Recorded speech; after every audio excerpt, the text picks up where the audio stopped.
I will pray for you, but if you get on my nerve, I will cuss you smooth out. My mouth ain't under control yet, and I can throw these hands. And let me tell you something, if I get my hands on you, I promise you, you gonna know you've been in a fight. But I'm trying not to go there because I'm in transition.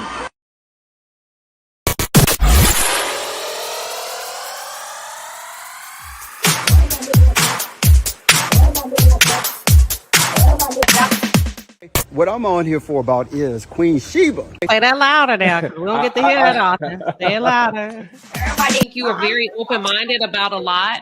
I think you haven't had an opportunity to experience a conservative relationship.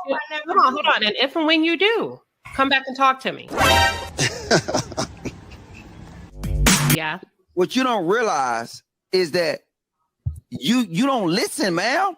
I don't have to. You're not my daddy.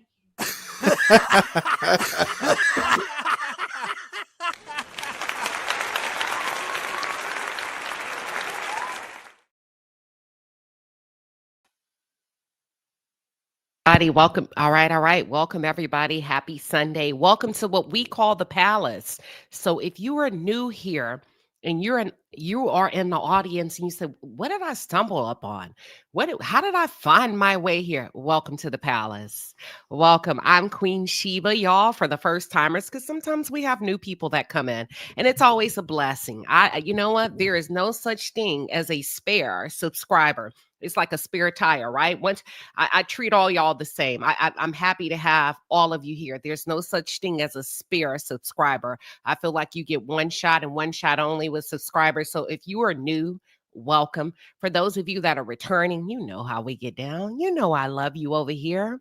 You know I love you and I appreciate you. But listen, if you're new, I'm Queen Sheba. I cover a variety of hot topics specific to reality television. But most importantly, y'all better tell them what I focus on. But most importantly, I hone in on the psychological and the behavioral traits of the Black experience. And that's what we're doing over here. Y'all, I have been moved. When I tell you moved, my soul says yes. This interview, listen, Cam wasn't ready for this interview. Cam Newton was not ready for this interview, and neither was Queen Sheba. Do you hear me? There's no such thing as a coincidence. And sometimes you got to switch up your algorithm and listen to somebody different. And when I tell you, listen, I'm going to go ahead and do it. I know you haven't earned it yet, Nuri, Muhammad, but I'm going to go ahead and call it out. The Bible says that we call those things that be not as though they may. The Honorable Nuri Muhammad, you have changed my life as a woman. You've got me running down a rabbit hole, and y'all keep playing with me. I may go Muslim. Listen, quit playing with me. I kid you not. I'm for real. I'm on a fence. I am. Nah, y'all laughing. I'm not laughing. I might have to work out the wine. And I eat bacon every now and then, but I figure if I can slow wine and work myself, listen. Not Muslim cat. Listen, this interview blew me away. And I know Cam wasn't ready. Cam wasn't ready because I wasn't ready. And the gems and the wisdom and the knowledge that was dropped. But let me mind my manners. Welcome to those of you that are tuned in from Twitter. Welcome to those of you that are tuned in from Twitch. This is my first live stream on Twitch. And you're probably like, who is this lady? What am I listening to? How come I can't see her? Hold on. I just may give you what you're looking for. Whatever you need, you take, you chew out. What is it? You chew the meat and you spit out the rest. You spit out the bones. But we gonna talk about this. I'm going to share this interview with you. And this interview, thank you. Angela says this interview was everything. I'm not even done with it. Blew my mind. I had to turn it off. Let me tell you why I had to turn it off. Beauty is in the eye of the beholder. I'm talking about in the Baha. Look, beauty is in the eye of the beholder. The message was so beautiful. I needed to pause, I needed to reflect, and I needed to marinate in everything he said. And then I woke up today and I wanted to talk about it. And then I said, you're not qualified to talk about it. You're not a Muslim. You're not an athlete. But then I said, well, you were a collegiate athlete. Hold on, Queen Sheba. You may have a little bit of credentials to be able to get up in here. I was like, well, you play volleyball in college. So you got a little bit of the, okay, you can check off 1, 2. You love the Lord. That's 3. You have an audience of over 6,000 people. That's where, girl, go ahead and work with what you got. Work with what you got. And go ahead and talk to your audience and see what God does with the message. And let me tell you something. It gave me a little bit of empathy for Cam. Just a little bit. It gave me a little bit of empathy with Cam Newton because I saw a different version of him in this interview because I know that he understood that he was sitting in front of a real man, and not just a real man, a masculine man, an honorable man, a king, something he's probably never seen in his life. And although Cam has come from a spiritual background, religious background with his father, did y'all know Cam Newton is a PK, a preacher's child? Did y'all know that? He out here bad, ain't he? He out here bad, ain't he? His daddy is a preacher. His daddy is a preacher. Cam is in these streets bad. He down bad. Okay? Church, listen. Thank you, Sanji King. Says, I love your commentary, Queen. Thank you. And thank you for tuning in all the way from Trinidad. Did I get it right? Is it Trinidad that you're tuning in from? Thank you. We appreciate having you here. Cam down bad. I don't know what they was preaching in them church houses, but get up, Lazarus. So it changed my mind. It changed my perspective about Cam because I watched him show a level of respect that I've never seen him issue to most men and damn near no women. Okay. He interrupted women. He talked crazy to them. He challenged them, but he was enlightened. And it reminded me of the story in the Bible. Yeah. King Saul, when Queen Sheba took her little self all the way across. Did you say Queen Sheba? I did. When Queen Sheba took herself all the way across the country land to test King Saul, and I'm just giving it to you in layman's terms, to see if he was who he said he was. See, Queen Sheba, if you know anything about Queen Sheba, the book of the Bible, she was a very wise woman. And she was interested in King Saul, his wisdom, his knowledge, and his knowledge. So she went to test him, but he didn't know it was a test. But she also went bearing gifts because she understood the protocols of being in front of a king. You come bearing gifts. And she went and she asked him some really tough questions. But the fact that she came bearing gifts softened the aura, opened up the floor for him to dialogue back and forth. So not only was she a wise woman, she was also a student, a learner. A good leader is also a good follower. A good leader is also a man or a woman who can position their hearts to be open. Because the day you stop being a follower, even though you're a leader, you've said, I've gotten all I need out of this life. I have everything I need to know. No, I'm a leader, but I'm also a hell of a follower. Because if I have the honor of sitting down with the wise man or woman, I am going to be listening.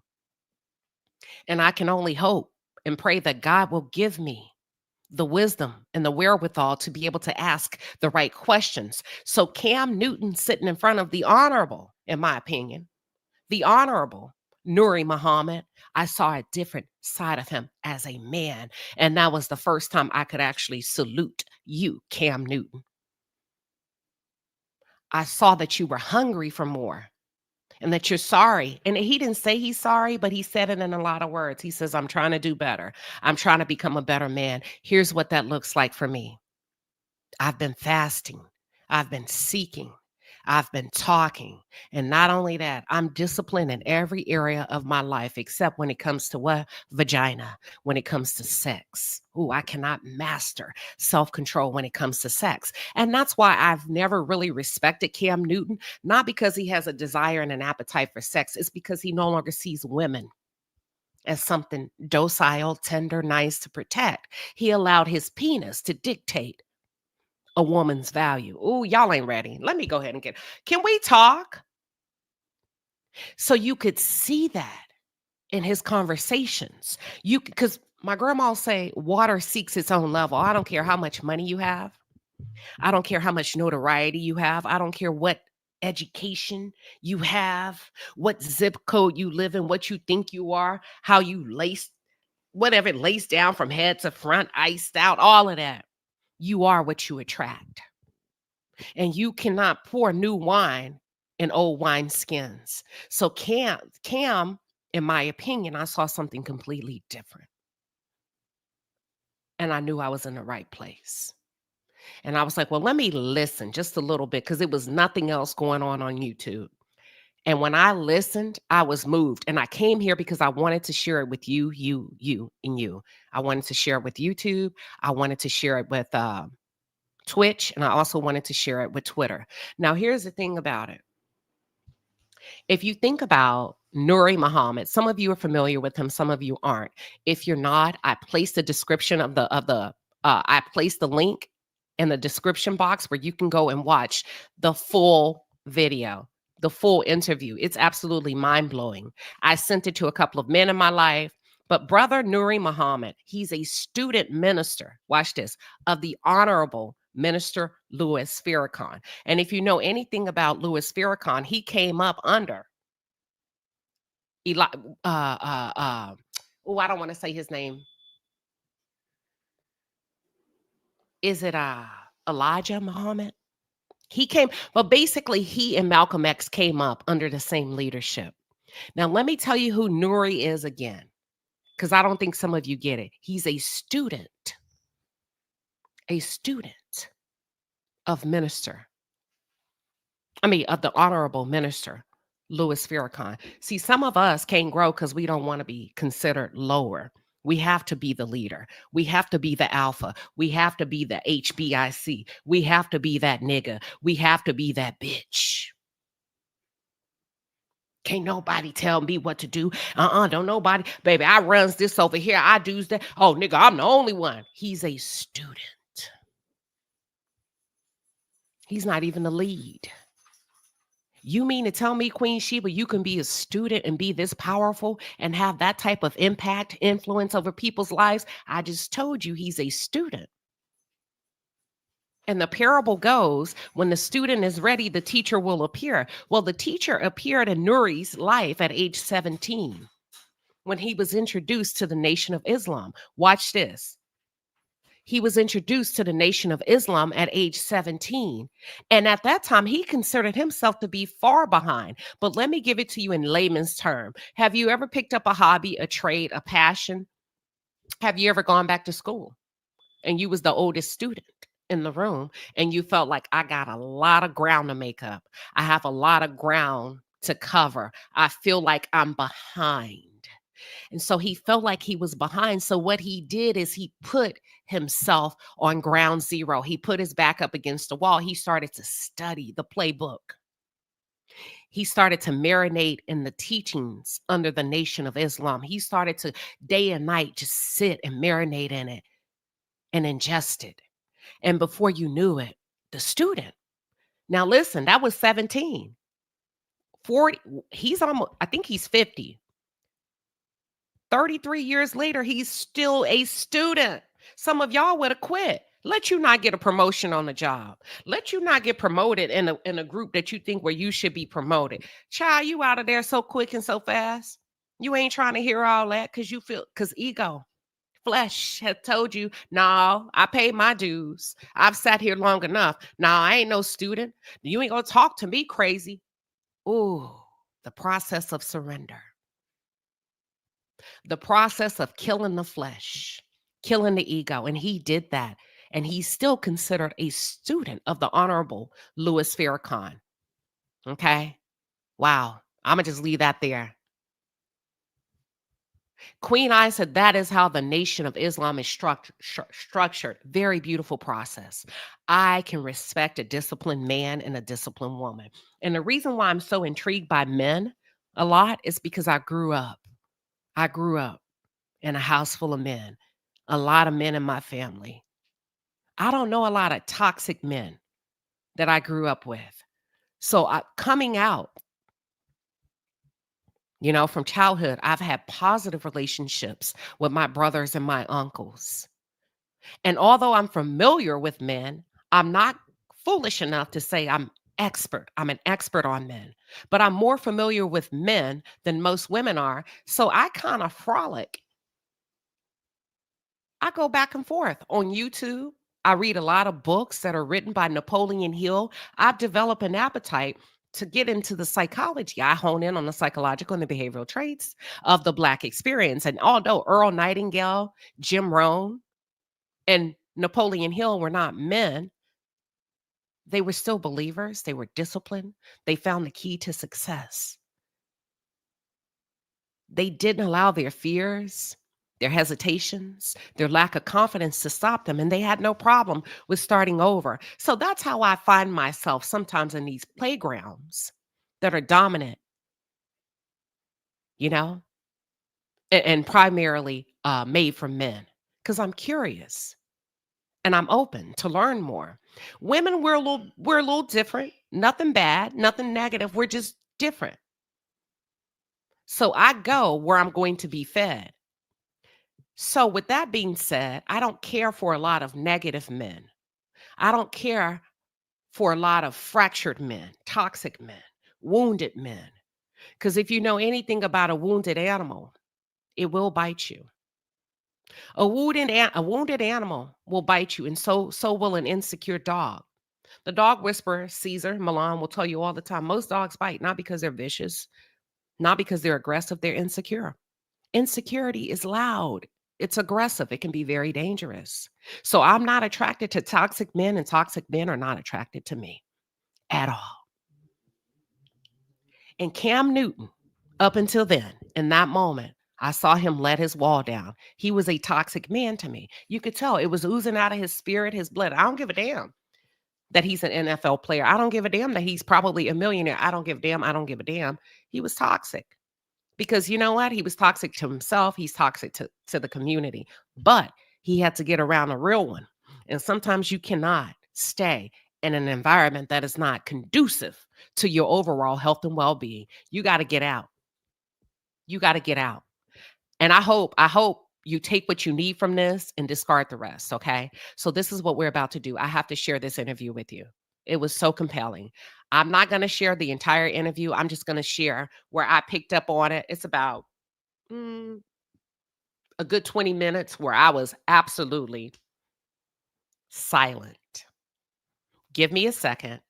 And what I'm doing it is for teaching purposes, to give my live feedback surrounding the psychology of Black people, religion, also, because not all, let me see, the psychology of Black males in the US of A. When it comes to women, family, nuclear families, and or the lack of, when it comes to most men's inability to establish dick discipline. I said it, dick discipline. And we call that drifting. If you know anything about Napoleon Hill, there's a book that he wrote over 90 something years ago. It was just released into publication, I believe, maybe 15 years ago. And it's called Outwitting the Devil. Outwitting the Devil.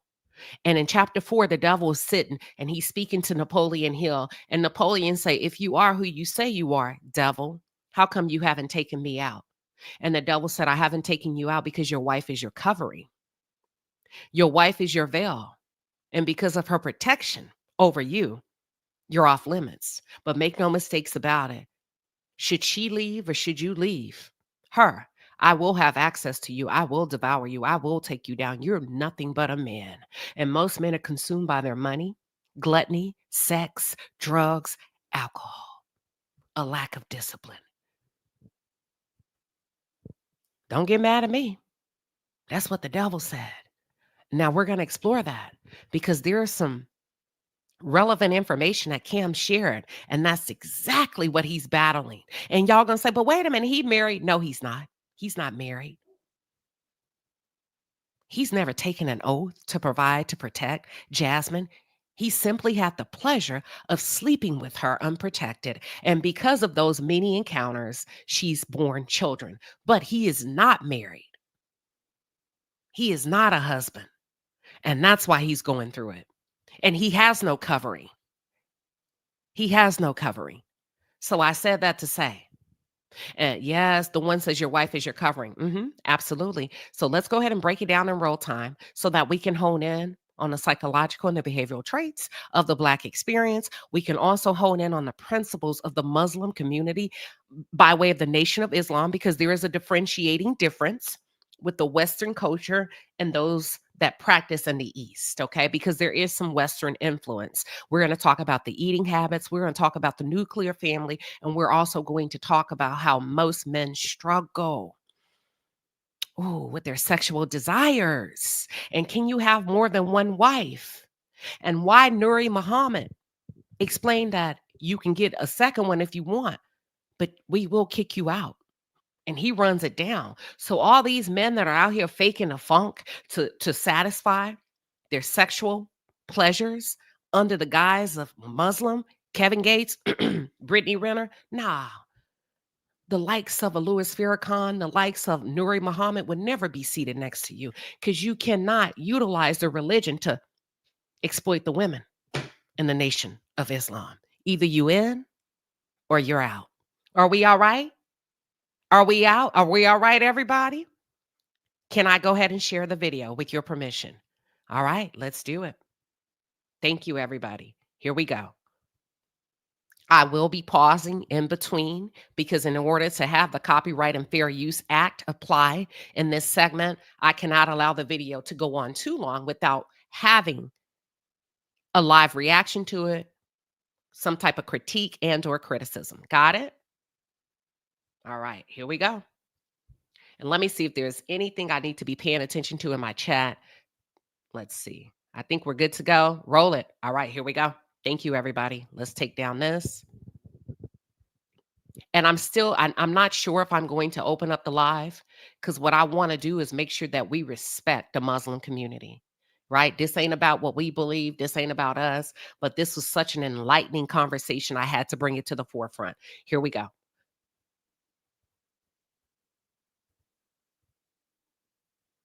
And the character of the women of that nation, and you can determine how strong or how weak that nation. Okay, hold on.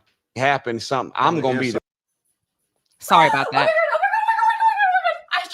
I knew they was gonna get me with these ads, but I'm really excited. To give us 1 second. Here we go. Now we're back. We're up and running. Be the one. Yeah, we always open doors. You even see in the old movies the man take off his jacket, lay it over a puddle just so she don't step in the puddle. So he's breaking down the character of Muslim men under the Nation of Islam, under the leadership of the Nation of Islam, and say, wait a minute, anytime we're in the presence of a woman, we will treat her as such. That's benign to Cam. Cam is having a real reaction. What? I ain't opening no door. Come on, man. I know Kevin Gates is not the Nation of Islam. I didn't say he is. I said you cannot. Let's be clear, y'all. Y'all got to hear me carefully. I said he cannot sit beside the likes of a Louis Farrakhan, nor anybody from the Nation of Islam, because you cannot utilize being a Muslim to weaponize and exploit women and take advantage of them sexually. That's what I said. I want to make sure I'm clear, because I don't want nobody saying anything that's not correct. I know you can't do it, but Cam, your jacket's just too nice. Yeah. But you gotta you maybe you can walk her around the puddle. But you know, pick her up. I pick her up like you used to have to pick up them linebackers and stuff that used to be holding on to you. Yeah. I know that's right. He said you won't pick up a woman, but you will pick up a 300-pound man to score to move him out your way to protect a white quarterback. He didn't say that, but I'm saying that. Come on now, y'all. You won't pick up your woman, but you'll pick up a big ass man to protect a white quarterback. All right, let's continue. We finna eat today. I hope y'all are hungry. We was talking about you in the car. I said, yeah. I said, bro, Cam, he would have. I said they would have him, but he would just carry them with them into the end zone. Let's hope package. But that's the way we see it. You know, the minister said this one day. He said, "Mama is God in baby language. The first God that we met was mother. She was the one. Whenever we needed swaddling, And they're seeing We needed warmth. We needed changing. We needed food. We didn't cry out for Jehovah or the Lord. We cried out for mama to come and give us the breast milk, change the diaper, and swallow us. So mama, woman, she's the object of protection. So we And what he's establishing with Cam Newton, he's trying to meet him on common ground. And I love his demeanor. And I'm actually learning something about how to facilitate a conversation when you disagree with somebody. See, we can get so disrespectful as content creators because we believe, okay, there's not a right way to disagree. And we want to make sure that we leave people with a taste in their mouth to show them you better think twice before you disagree with me. But the beauty and the tenderness that he showed Cam, and what he was trying to do is build on commonalities. I'm sorry. You got a mama, I got a mama. That should have been your first positive experience with the woman. And once you've established that with your mama, then you already understand the game. You would lean into any other woman just as you would lean into your mother. Now, I don't know Cam's relationship with his mother, but that's what he was trying to explain to him. we don't put them out like that, but they do function, they do operate, and they have the same training militarily that we have, and then some extra. The Honorable Elijah Mama said this: 75% of my work is with the woman. 75% of my work is with the woman. How you get that percentage? I don't know. God gave it to him, I guess. But, you know, if a nation can rise no higher than its woman, and really, if you look around the world, civilization is never judged by the men, the money, or the military. Civilization is always judged by the women. You can go into any civilization and do a test on the intelligence, the morals, and the character of the women of that nation, and you can determine how strong or how weak that nation is. Man, boy, you said, I'm sorry. Let me Look check at him. myself. Brother, you said something.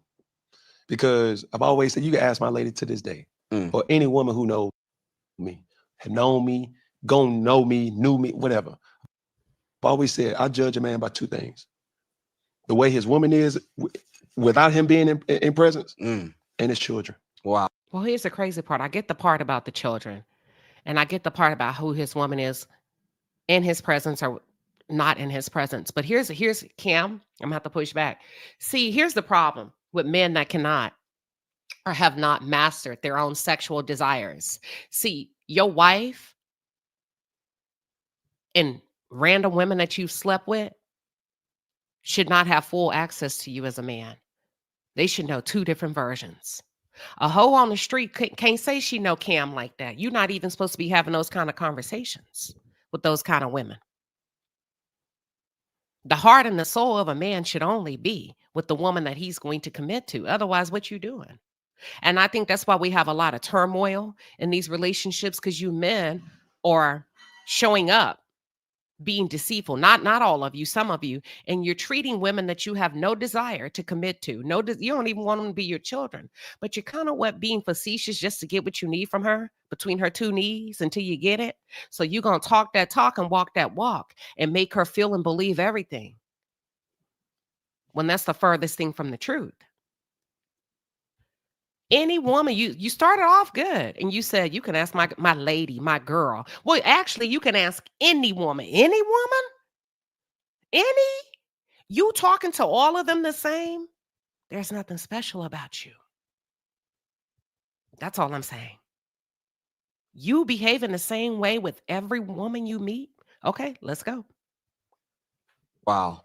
That's deep. That's a good litmus test. It's like, I don't care how real you say you are. I don't care how rich you may think you are. Yeah. I judge you off two principles: how your children act, how your children treat you without you being present.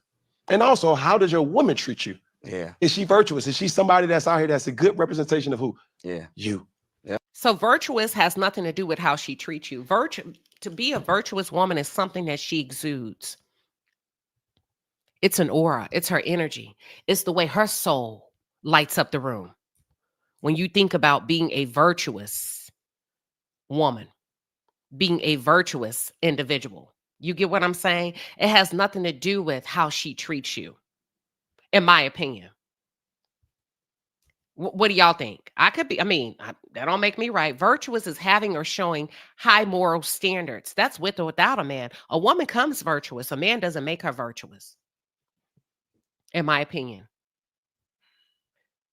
In my opinion. That's why you chose her as your wife, because she was behaving that way in a room full of men.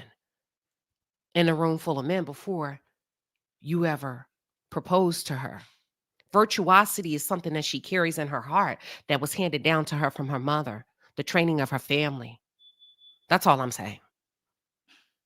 It has nothing to do with her servitude to a man. So I just wanted to jump in there and windmill on the behalf of women. Yeah. Right? When you say, man, that's Cam girl, or hey, that's Cam's kids right there. And then you saying it in a way where it's not them his kids. Yeah. Yeah. Does he know they out here doing? Yeah. Oh, Lordy. They're going to make us pay for these, baby. One thing YouTube said, you're not going to watch this for free without all these ads, but just bear with us. But yeah, and if you think about a virtuous woman and we think about the Proverbs 31 woman, most people don't realize that was written by a man. He was describing his wife. He wasn't describing how women should be. He was describing what he saw when he looked at his wife, when he would glance at her and observe her in the room moving when she had no idea. And he turned it into a poem, right? This and that's what a lot of people don't know. So a lot of women try to mimic a blueprint. Oh, next time I will. Thank you. She said, get premium. So a lot of people try to mimic a blueprint of one man who was describing the perfection that he saw in his wife. That's it. That's all. I'm gonna have to get YouTube premium. Those are the things that I try to make sure that those are the biggest investments in any man's life. Yeah. You're so accurate. This is what Prophet Muhammad, peace be upon him, said 1400 years ago. He said, the best among you is he who is kindest to his wife and his mother. Those are the standards. Why those two? Because mother is the one that brought you into the world and has you where you are. And wife is the one that's going to take you into the future, even when you're gone. So these two, my wife and mother, are the two that you should be judged by to see whether or not that you should be worthy of respect. And I found out accidentally on purpose that you can measure the goodness and the greatness of a man by the size of the smile of the woman in his life's face. Facts. Facts. Don't get tricked out of your spot with this new world thinking.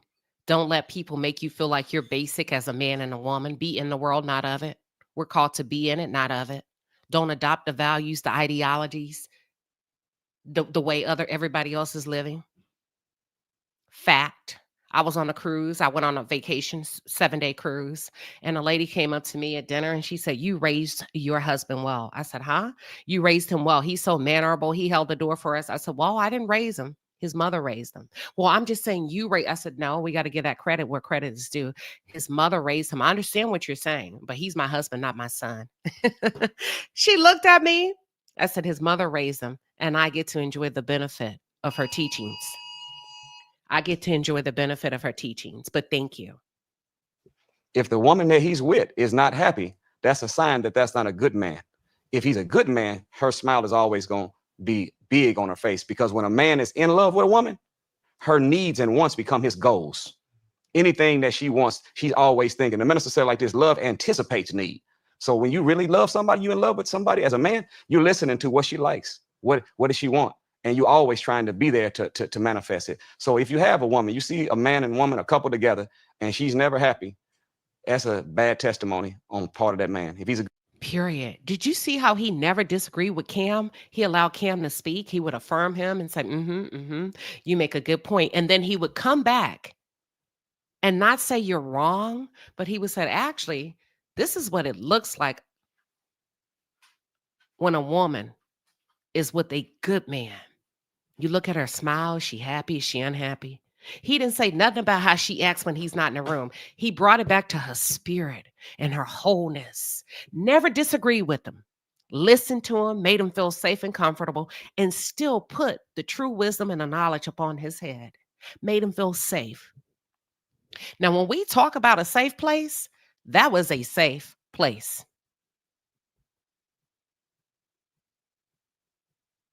All right. He's a good man or a great man, she gonna have a good smile.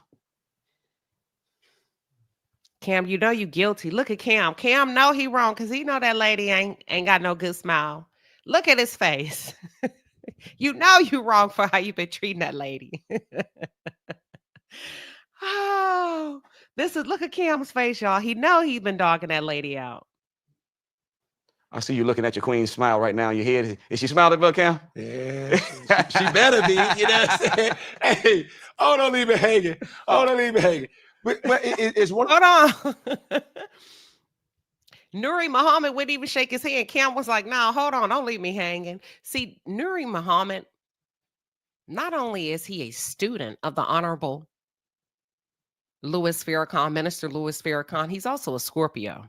Scorpios mean what they say and say what they mean.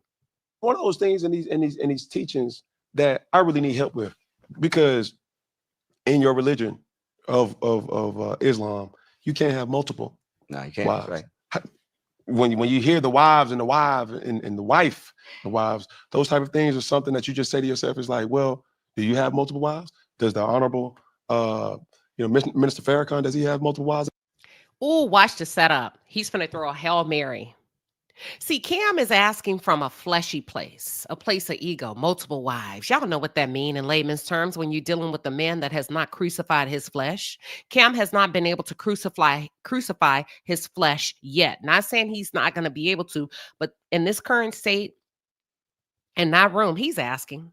Because, he's not there yet. He's not elevated on a spiritual level. So I can assume when he's saying, "Tell me about the multiple wives," you want to talk about it because now we can get to the good part, the sex part. You get 4 different ones. Watch this though.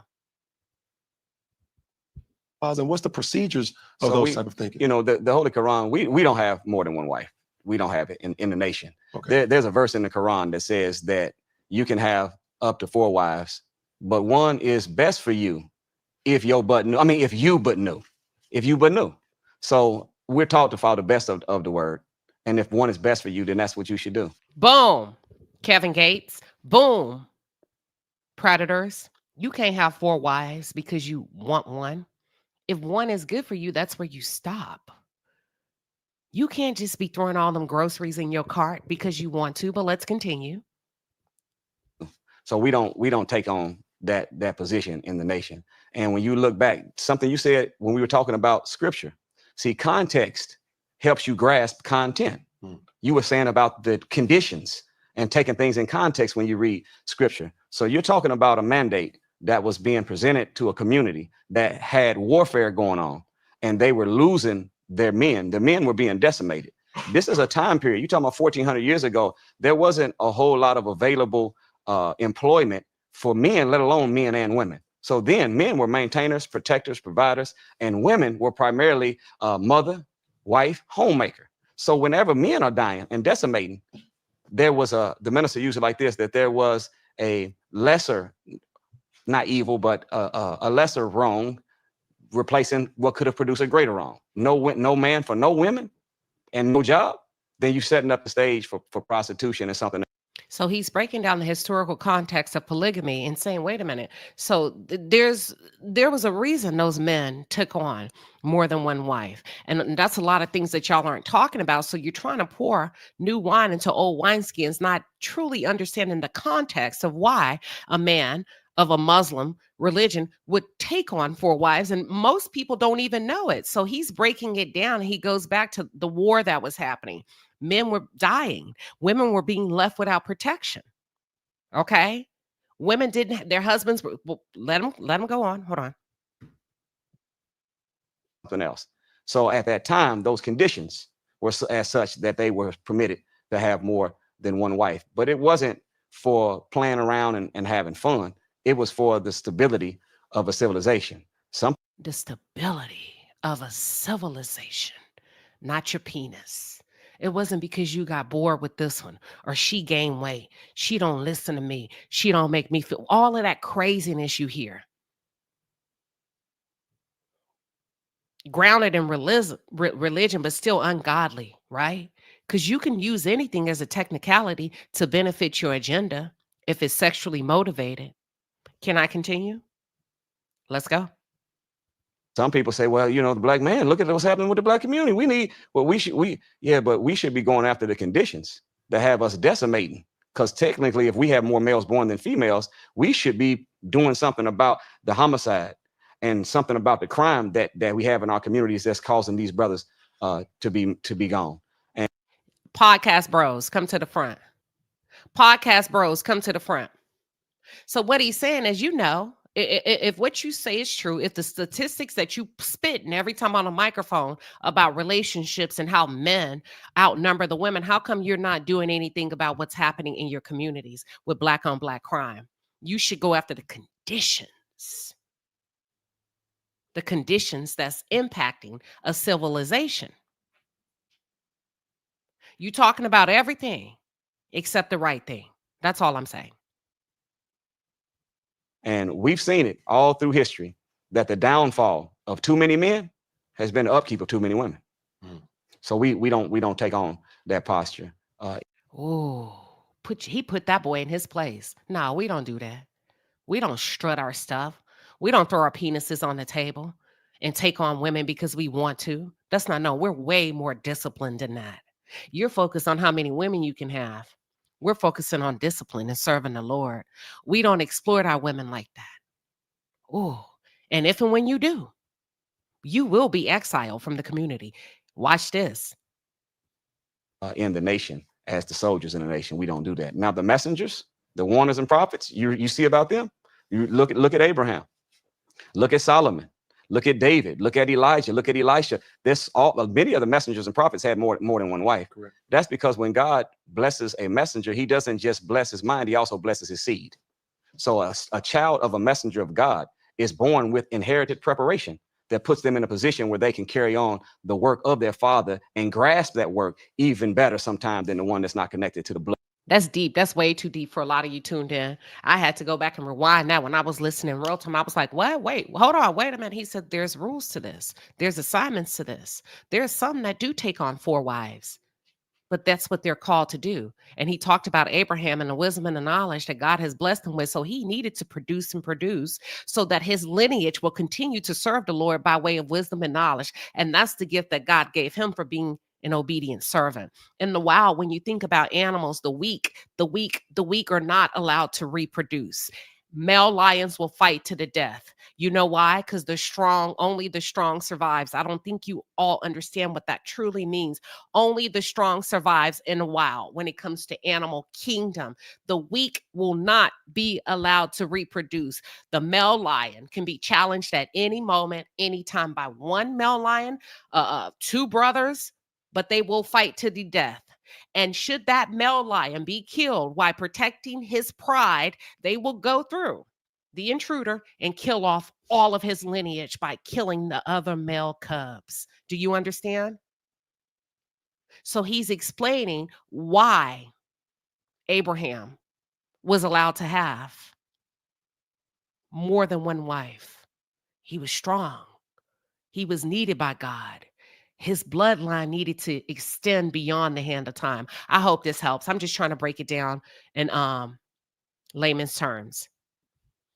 Blood and the mind. So that in that sense they do. But we, the soldiers, we don't do that. We have one wife, and if you try to have more than one, then you can't stay among us in our community. If you try, should you try? Y'all, listen to this. Listen to this.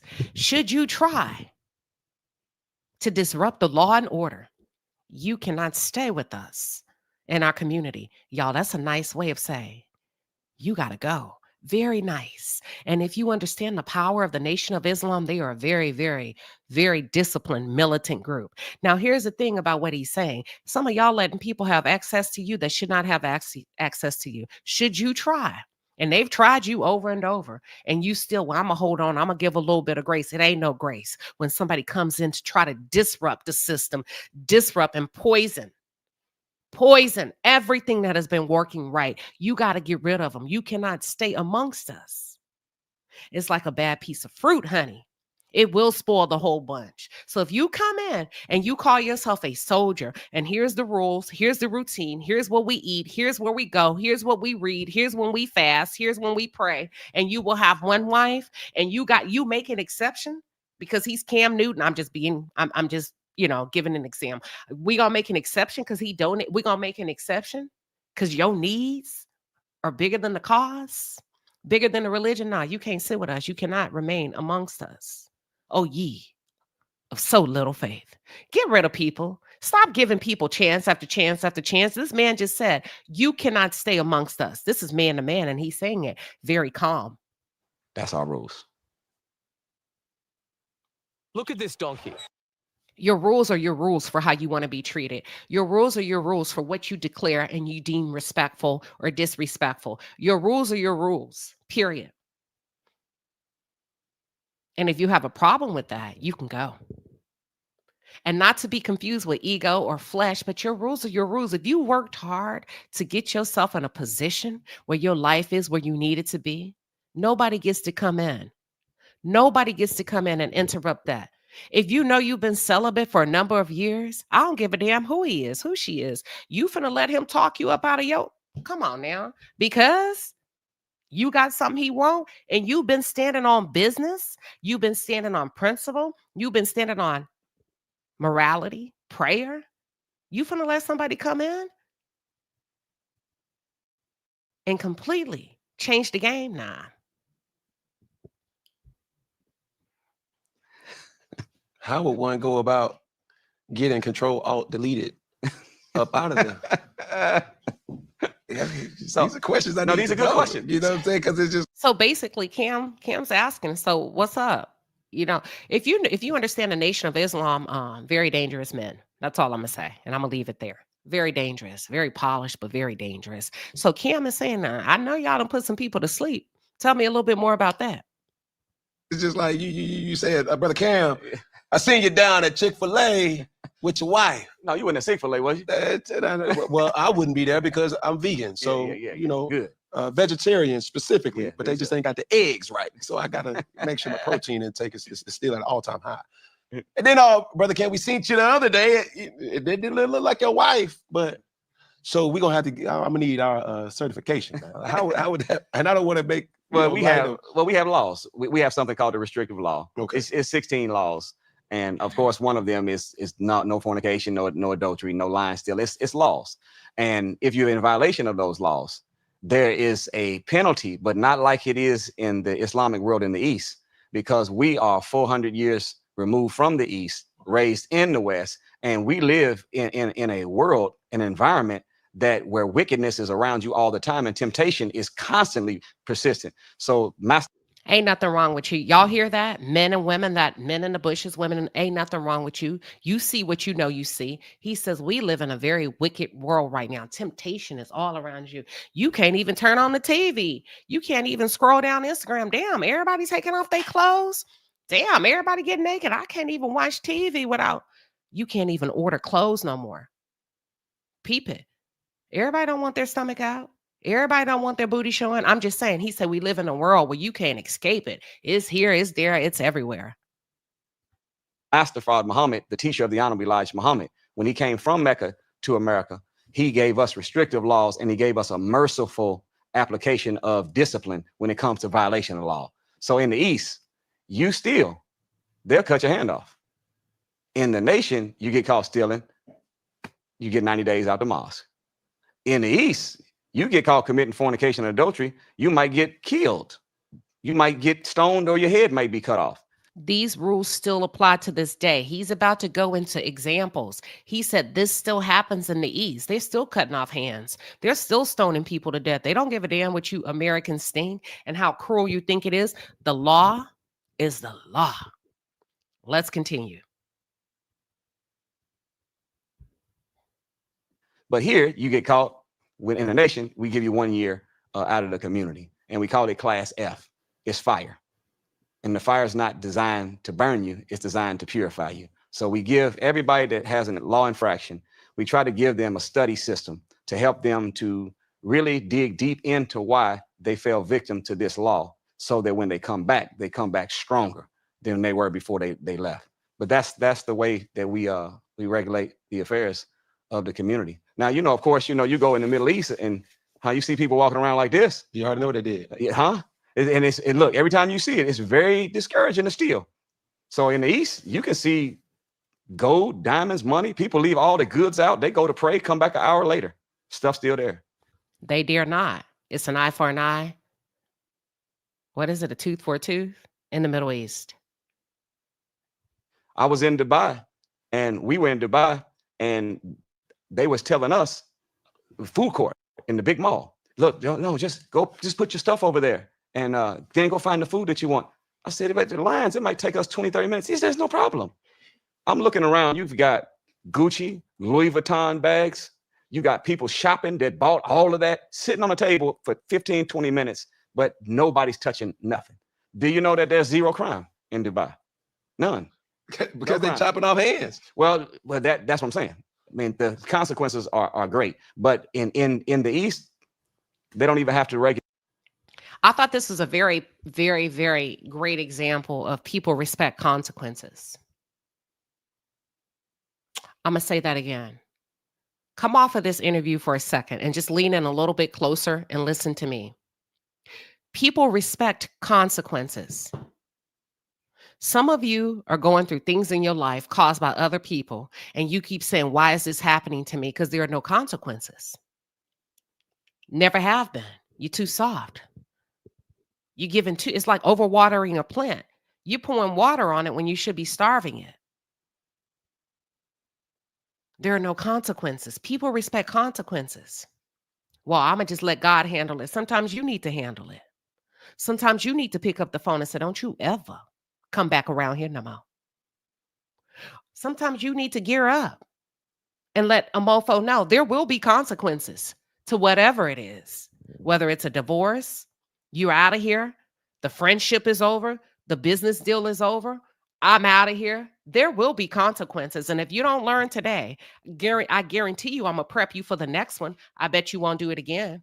Cut them off. Get rid of them. Cut a MF out. And that's exactly what they're doing in the Middle East. You steal, they will cut your damn arm off. Your hand regulate off. the affairs to that degree anymore because the dominant environment is righteous. It makes it easy. One of my partners that he ended up coaching basketball in Saudi Arabia from America, was an athlete, played professional ball. Right. You know the lifestyle that goes with professional ball. So he's used to that lifestyle. Yeah. He goes over there. I'm on a plane with him. He got a nub? No, but look, this is what he said to me. Look what he said. He said, man, I'm gonna tell you something. He said, listen to me. You know how I was here? He said, I didn't even think a lustful thought over there. He said, I never even thought about doing wrong over there. I said, you serious? He said, never even thought about it. He said, brother, it's something special about y'all environment. Listen, his homeboy was coaching for the NBA or professional basketball team, whatever. He's used to woman after woman, whatever excuses that American men use, right, for their inability to establish discipline in their lives. And men, for those of you that are tuned in, for those of you on the replay, let me tell you something. Discipline has nothing to do with a woman. It's you versus you. I don't give a damn if they can lay up all day and give it to you and put up signs. It's free, it's free, it's free. A disciplined man is a disciplined man. Nobody can take him off his square or his block. But he's just saying that his friend went over to a Muslim community across the world and never had one lustful thought, didn't even think about taking advantage of a woman, wanting to sleep with one. Your environment has a lot to do with your success and or your downfall. Your environment has a lot to do with where you will be in the next 5 years. Get around from people that are not trying to live their best lives. Listen, less is more, ladies. He said his homeboy said, he said, man, you know the kind of man, what I have access to. I have access to women in the U.S. that are sleep with you, that is wearing this and that. Those Muslim women are covered from the head to the toe. Less is more. You ain't got to do all what we doing in the U.S. to pull a man. We being tricked out of our spots. Number one, because of our environment. Number two, because of who we watch. And number three, because of our lack of discipline. Women taking their clothes off now more so than ever. You see little girls walking around with booty shorts. Stop buying that for them kids. Buy some cute, nice clothes. A woman is nothing like a woman that walks into a room that look like she is a queen. She ain't got to say a word. She don't have to show her body. Her confidence speaks for itself. It ain't nothing you can see. And all you can say, wow. Clothes matter. You can literally put on clothes and still look and feel beautiful. That's all I'm saying. I didn't even think about doing nothing wrong. So, the minister said this: environment is stronger than heredity. And there's nothing that you can learn that's a habit that's stronger than heredity. Your genetic makeup, your DNA, environment has the ability to either arrest it, that's why they call it arrested development, or it can enhance it. That's deep, y'all. If y'all not picking up what this man was putting down, that's why they call it arrested development. Who are you around? Do you know, I've watched people that I thought were on their way to the top. I swear to God, I've seen people on YouTube who were doing well until they connected with a certain person or certain people, and it went down fast. And I thought, it ain't none of my business. But boy, if they ever come and say, Queen Sheba, can I pick your brain? Baby, it's your environment. It's your environment, sweet pea. You got to let that go quick, fast, and in a hurry. You've seen people at work suffer the same consequences. You tell your children all the time, be careful of what? The company you keep. How come you don't model that as an adult for yourself? How come we don't model that for ourselves? Oh, how we forget. So we are people. We are direct descendants of the originator of the heavens and the earth. We are born created in the image and the likeness of God. That means that every time God looks at us, he sees himself. Our problem is when we look at ourselves, we don't see God. If we're in the image and likeness of God, everything that's true about God is true about us. We got God's genetic makeup, holy heredity, divine DNA. That's in us. But we live in a America where everything that God said thou shalt not do is promoted and permitted. So he said, y'all, we in a world where everything that from his religion, that Allah or God, and he's being kind. Let me tell you something.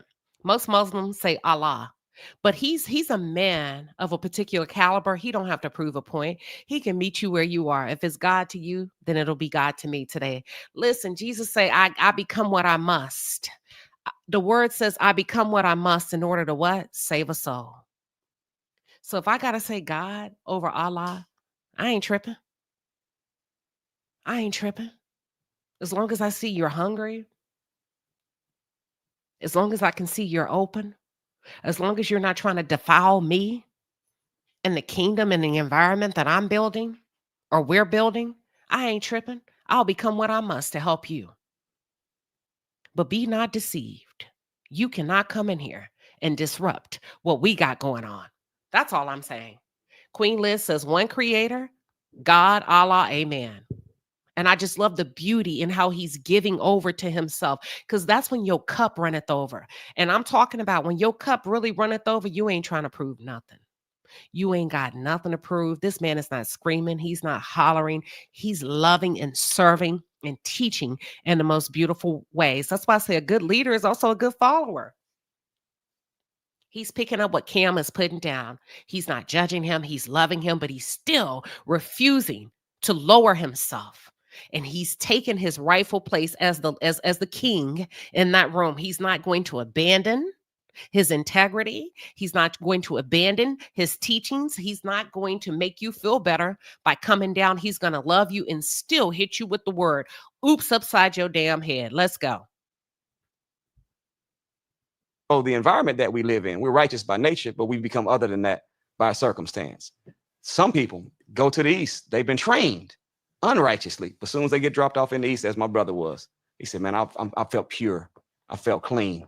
I never felt like this. I didn't want for nothing wrong. I didn't want to do nothing. I felt great. And he wasn't even studying. He just happened to be in the environment. Yeah. That's so damn deep. His friend who coaches an NBA team wasn't even over there to study the word, but the environment was so infectious that he felt clean, y'all, purified. Think of all the things that the men in the United States say that they need from women in order to be fulfilled as husbands. One of the number one thing is sex. One of the number one things that most men complain about is sex, whether they're married or not. He said he didn't need none of that. He felt clean. His soul, y'all, that's his soul. The heart of a man was fully present. Because let me tell you something. When you've really taken on your purposeful place in the kingdom of God, a woman can't make you or break you as a man. You don't even need sex like that to be fulfilled as a man. And his friend discovered that just by visiting, wasn't even there to learn. So imagine if more men became scholars. I mean, students and scholars of the word. You just visiting and your life is changing. Wait till you open up that good book.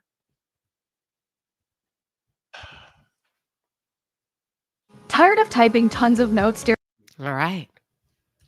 I think I got one more to play, and then I'm going to pause it and just kind of see what y'all thinks. Oh, I think they talked about Kyrie. Okay, so I'm glad you brought that up, Somali Queen. She said the likes of Kyrie and Mohammed Jabbar are examples of men who felt that way. And Cam challenged him. It was a very good conversation. Cam, they started talking about nutrition and fasting, and I'm going to play that. Actually, I'll get to that. And I actually bought the book today. I actually bought the book from Amazon. I'm going to share that with y'all for those of you that want to go buy the book about eating to live, and how Elijah, the Honorable Elijah Muhammad, teaches you how, listen, you can start today. It ain't about a diet, and reset your entire physiological state so that you don't get sick not another day in your life. You can come off the medications, and this is how you do it. Very simple, very easy, right? I'm so excited.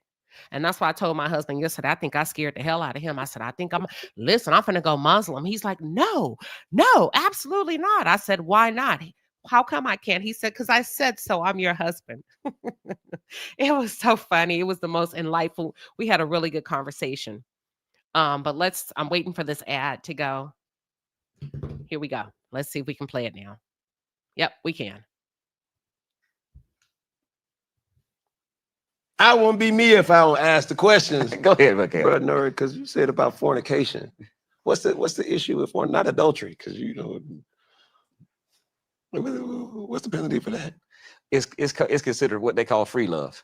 See, when you look in the scripture, whether it's Bible or Holy Quran, there's gender specific commands that are given to the male and the female, and there's a system of doing things. All through scripture, it teaches that you and I should not have access to any female, and a female should not have access to us without commitment. Our saying is that if he's not willing to get down on one knee for you, don't you open up two knees for him. So you should show commitment before you get access to this mother of civilization. Oh, I know what y'all are hearing, but I hone in on the psychological and the behavioral traits of the Black experience. I know some men will say, hell no, I'm not going to marry her. But what he's saying is, when you allow a woman and or a man to have access to you freely sexually, it's called free love. You know what free love is? It's no different than going to stand on the corner and allowing somebody to enter into you, or to put your sexual organs. No, I got standards, but it's still free love. It's still the same category. You have no intentions of staying. It's still free love. So it don't matter if he's beautiful, if he's fine, if she's beautiful, if he got money, she got body. It's still free love. You're no different than anybody else that just gives it away for free, standing on the corner or whatever. You're no different. You dress it up. You think it's different. But in our religion, what he's saying, that's called free love. Your body is still the same, like a used rag. Yeah, you may have gotten a dinner. You may have gotten a 2-piece and a pepper. She may have cooked and cleaned for you. However, whatever you need to tell yourself to lay down at night to make yourself feel a little bit better, it's still like a dirty dish rag. And we call that free love. And that's how we avoid fornication, because we understand the spiritual principle around just going away, going out, and giving out free love. It's a nasty act. Sex isn't. But the fact, when you think about it, damn, I do have some mileage. I do have some bodies. I have treated my body like a dish rag, both men and women, because men like to slut shame. You just as nasty and dirty too. And this queen. And I'm going to say this, that if women would say no and make it a rule, I guarantee you there'll be a whole lot more holy matrimony and covenant connections and sacred unions going on. But right now, because our women have not been taught the value of themselves. If you really knew your value, sisters, I promise you, if you really knew your value, you would stop giving men discounts. It's all a game. It's the overplay for the underlay. It's all a game. Well, I can't go without. Gluttonous. You drifting. You gone. You out here bad. That's like a crackhead that can't go without hitting a pipe. You ain't no different. It's just that sex is your dragon that has slayed you. Sex is your demon. So we falling for, well, shoot, I can't go. Something wrong with you. Ain't nothing wrong. It's called discipline. I'm good. That's all I'm saying. Let's continue. If you really know your value, you come off that clearance rack and get back behind the glass where the real valuable stuff is at. You know, when you go to a store, the clearance rack got stuff. You got a large hanger with a medium shirt, and pants don't fit this outfit, and stepped on stuff a few times. But whenever you behind the glass, we was getting my wife's ring serviced, and you know it at home when you do the jewelry cleaner, they tell you leave it there for 30 seconds and take it out and rinse it with warm water. They have your stuff back there for 12, 15 minutes. Yeah. They want you to look around. That's what it is. Yeah. So we was looking around, and there was a sign on there that said, we are only allowed to show you one of these in this glass at a time. And I asked him, I said, why is that? He said, because of how valuable they are, we don't want to take the risk of being distracted and somebody being able to have 2 or 3 and they take. Good word. Use the ring as an example to teach. It's almost like parables in the Bible. Jesus never gave you straightforward answers. Most times when, they would ask him, the Pharisees or whomever, the scribes would try to trick him and give him trick questions. He always taught him parables, and that's what he's doing. He's given an example of the most expensive rings being locked behind the counter. Nah, you can't handle this. Nah, you can't touch this. That's why we have these out on display, but these are special, ladies. Nah, you can't come to my house, baby. You can't lay up and Netflix and chill with me. And I understand what you do and what she allows you to do, but that's why this one is locked behind the glass. I ain't going to get no deeper, but I do hone in on the psychological and the behavioral traits of the Black experience. That's all I'm saying. And men, you should feel the same way. You should feel the same way about you. That's all I'm saying. It works both ways. It works both ways. Let me continue, and then we're almost done. We take one and we don't realize that it happened. That's the same way that our women have to be.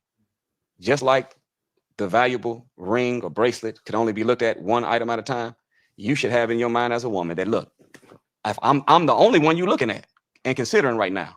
And if I'm not, then I'm gonna have to move on. So that's the reason it is. This is not Cam putting his head down because he know he's sleeping with multiple women. Look at Cam. He know he guilty. Cam, but I thought he was being honest. He was vulnerable. And I'm not going to give him a hard time. That's why he dropped his head like, Cam realized in that moment, damn, I'm out here bad. I'm out here real bad. Damn, I'm for the streets, for real, for real. Yes. And I tried to mask it and hide behind Jasmine, but I'm just one of the biggest hoes out here. And I thought I was a better hoe because I'm rich and because I take care of my kids and all of that. Damn. Yep, Cam, that would be you he's talking to.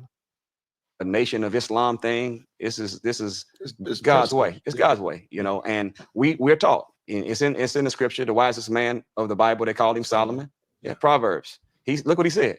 He said, trust in God or trust in the Lord with all your heart. And then do what? Lean not on thine what? Own understanding, but in all thine ways acknowledge him. And he will direct your paths, plural, and show you the way. So when you're leaning on something, you're looking for some support. Yeah.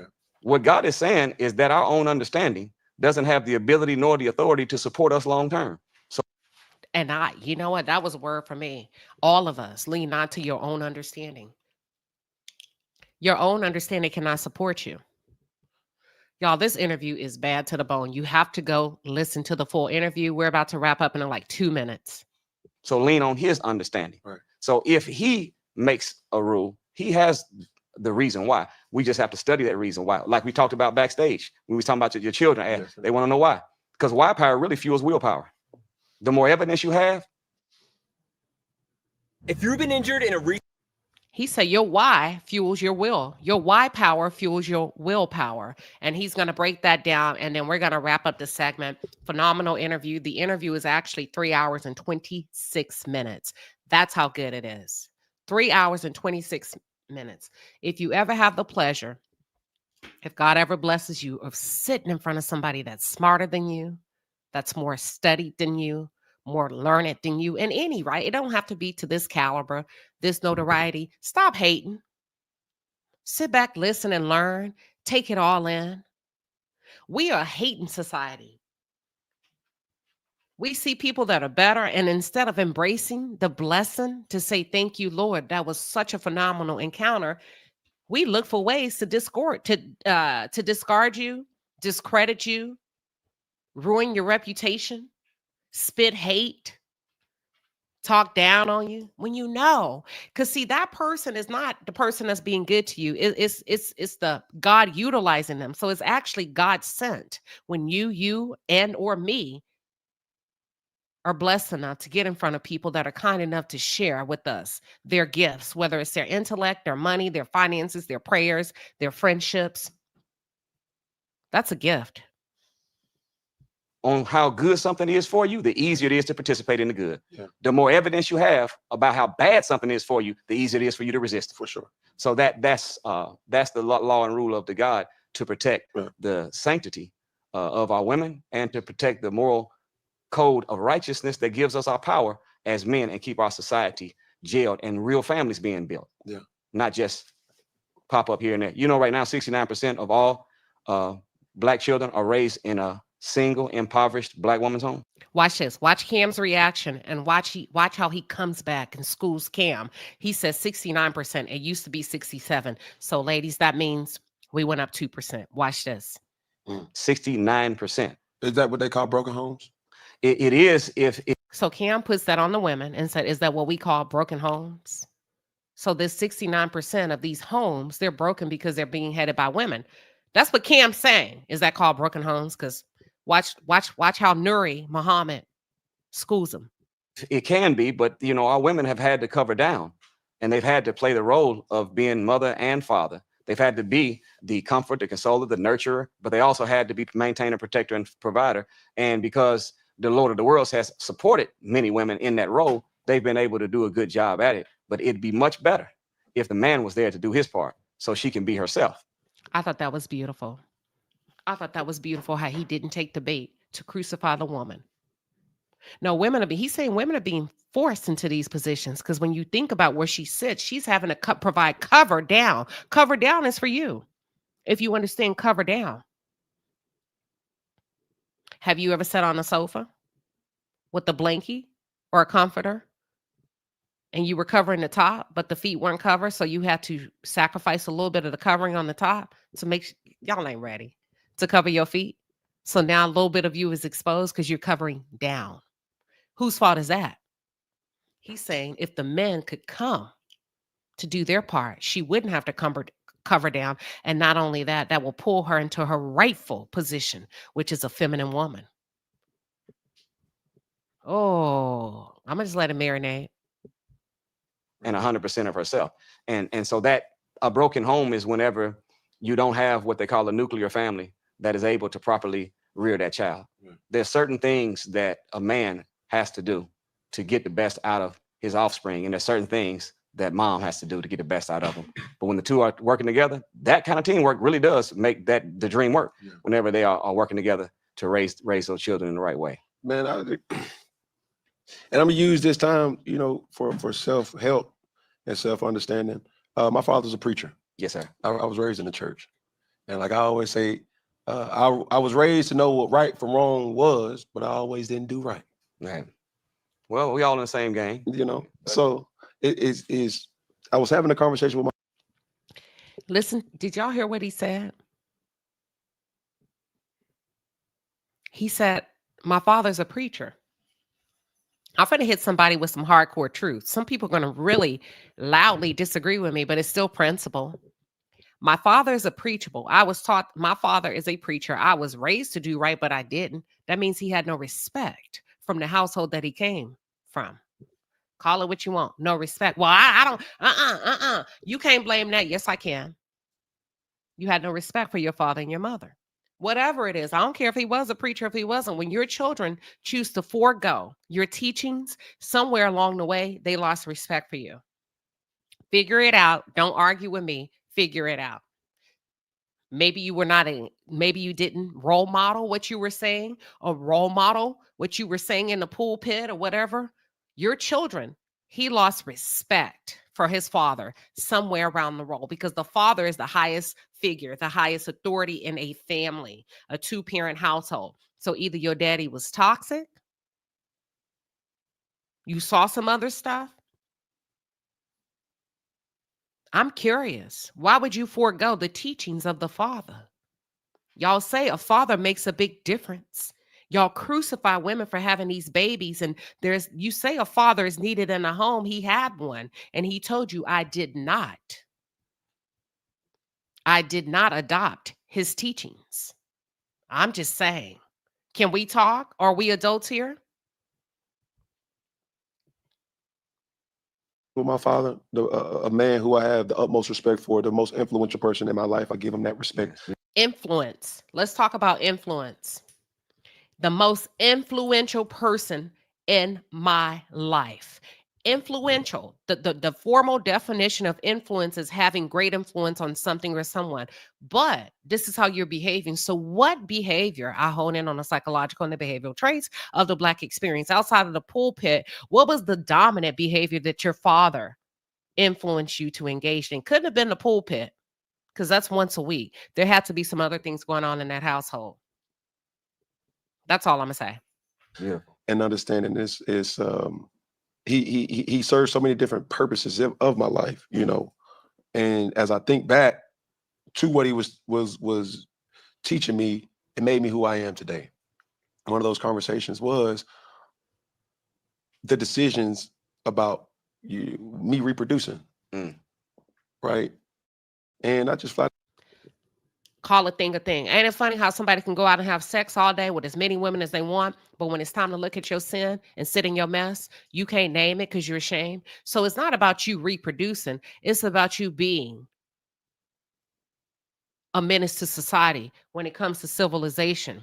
And you're creating all of these single parent households with these kids that have no father in them. So your father doesn't have a problem with you reproducing, because the Bible tells us to be fruitful and to multiply. So let's not utilize that. That's not what your father really said to you. He was talking about how you are having kids out of wedlock. You're not marrying the women. And for sure, this is going to cause a problem. Flat out said, I was like, man, Pop, your temptation ain't my temptation. You don't know what it's like.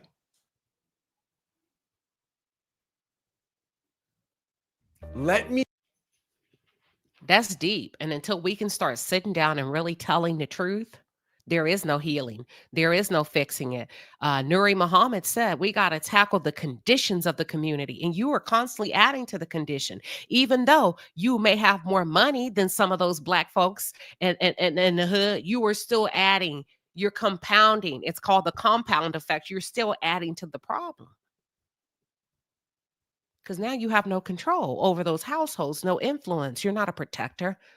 And child support is not enough. Don't get me started. Well, I pay child support. That's not what a child needs from you. Child support, they need your loving face, your big old hands to help them up, to show them how to fix stuff, to protect them, to say daddy. They need to look in your eyes. They want you at the school. They want you to come kill a spider, to tell them ain't no monsters in the house. Quit playing with me. But I digress.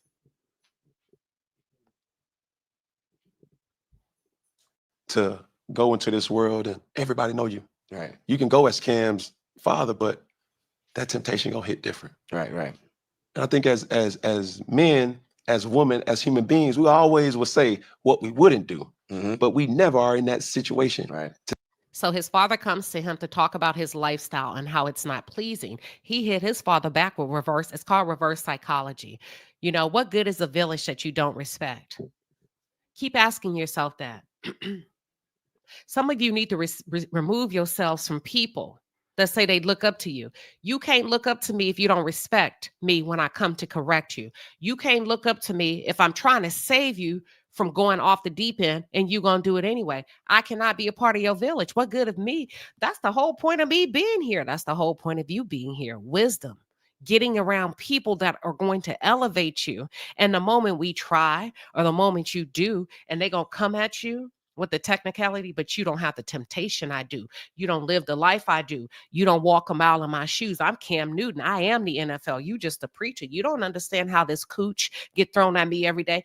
Listen, start rebuking people where they are and leaving them where they are very quietly, because there's no room here in the end for me. If you cannot, and I'm trying to save you, you know what? I'm not the right one. I am not your vessel.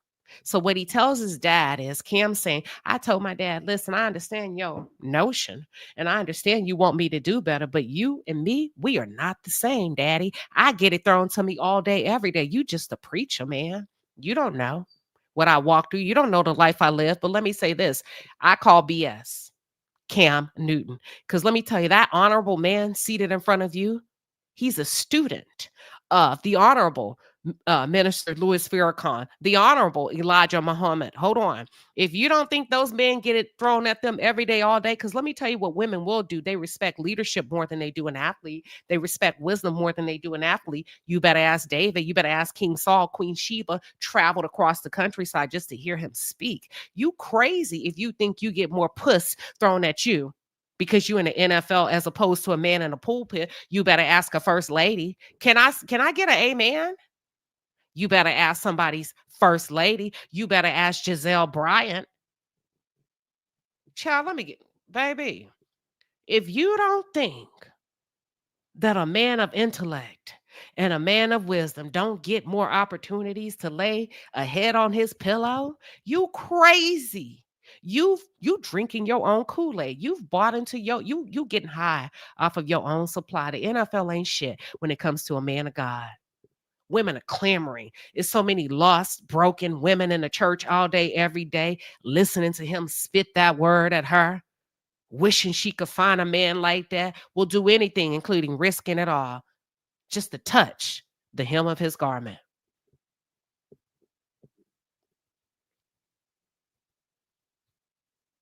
To see if we would do. Yeah. Does that make sense? It makes 100% sense. Good sense.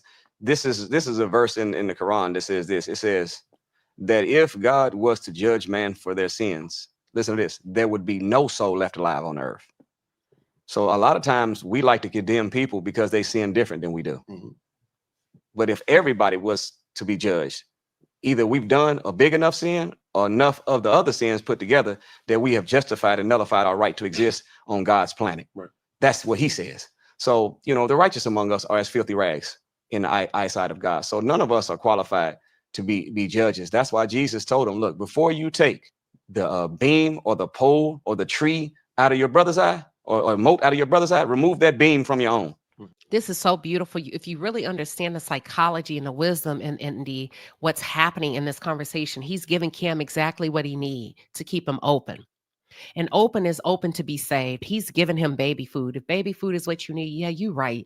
You're right, young man. Nobody can judge anybody. If that's what you need to hear in this moment, y'all, when I'm telling you this is a brilliance, you're looking at brilliance. And I wish more men would discipline themselves and pull back a little bit more from the world and start to open up a few books and start to get themselves under some good leadership. Man, let me tell you something. Y'all will be some bad mofos. Y'all will be some bad mofos. Untouchable. Everybody wants you. Imagine. And I ain't talking about the choices that you have today, from the thoughts and the odds and the hoes and the this and the that. I'm talking about being able to hand pick from the best of the best women. And they all lined up because they're looking for a man just like you, who's learned, who's schooled, who's called, who's prayerful, whose masculinity, who's dominant she craves, who's healthy, attractive. Baby, it wouldn't be no more complaints about the lack of sex in a marriage. She'd be waiting on you hand and foot. Hand and foot.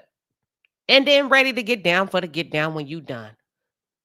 Because there's so much beauty in your leadership and tenderness in your touch. But she know if shit was to go off and hit the fan, you will live and die for your family. That's all.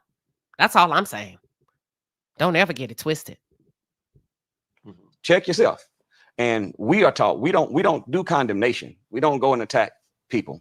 We taught put a clean glass next to a dirty glass. Be a good example and let that manifest itself. Yeah.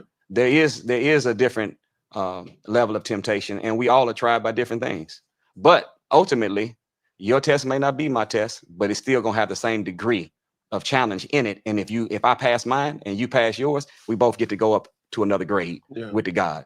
So you dealing with somebody that grew up around somebody that had a parent that was an alcoholic. Maybe their test is not drinking. Right. You dealing with somebody else that is like yourself. You're not just a great athlete. You are what you've been able to do on the football field is only a sign of what you're born to do in the world of thinking, planning, and leading our people. Right. God does not create hoopers. God does not create rivalry. That's deep. God does not create whores. God does not create wide receivers. Oh, this is so good. Thank you, Tanya. She said, I cash out you, Queen. Thank you. Let me look. Oh, thank you. Thank you for spreading the knowledge. This is good. And we're going to end when he talks about discipline. Cam is about to open up about his inability to control his sexual desires. Wow. Thank you so much. I appreciate that. And I see the symbolism in what you sent me, Tanya. I'm picking up what you're putting down. Wide receivers and running backs. God, we are only manifesting greatness in these areas because these are the areas that have been open to us with the least amount of hindrance and suppression. Slave masters used to have this as a saying: nigga sing, nigga dance, nigga jump, or nigga die. Those are the 4 areas right now of human endeavor you see manifestation of greatness among Black people: either singing, dancing, entertaining, or jumping, playing a sport, or dealing death, or are dead. Those are the only 4 areas that we are allowed to operate. So there's gatekeepers and monsters at all the doors of engineering and medicine and architecture, all the stuff that's nation building. It's challenging to get in that, but they always guide us into that. And because you think about what we are called when we come to watch a game of an athlete, a fan. The fan's an abbreviation for a fanatic. Fanaticism is like idol worship. So here you are who you are. You're handsome, you're strong, you're big, you're powerful, you have money, you're great at what you do. Naturally, it's going to be a whole lot of fans. And what he's telling him, you're not sleeping with women, you're sleeping with fanatics. Oh, y'all. Y'all, you got to watch the interview and you got to do it with an open mind. You can be cleaning, put your AirPods in. And if you really understand how he's schooling him in the most beautiful way, the most tender way. So yeah, I know you said temptation is different for you and you this NFL athlete and women are throwing it at you left and right. But let's talk about what's really happening in your life. These are fans. And when you think about it, we're spectators, but fan is just an abbreviated word for the full word, which are fanatics. So you're not sleeping with women, you're sleeping with fanatics, which is it's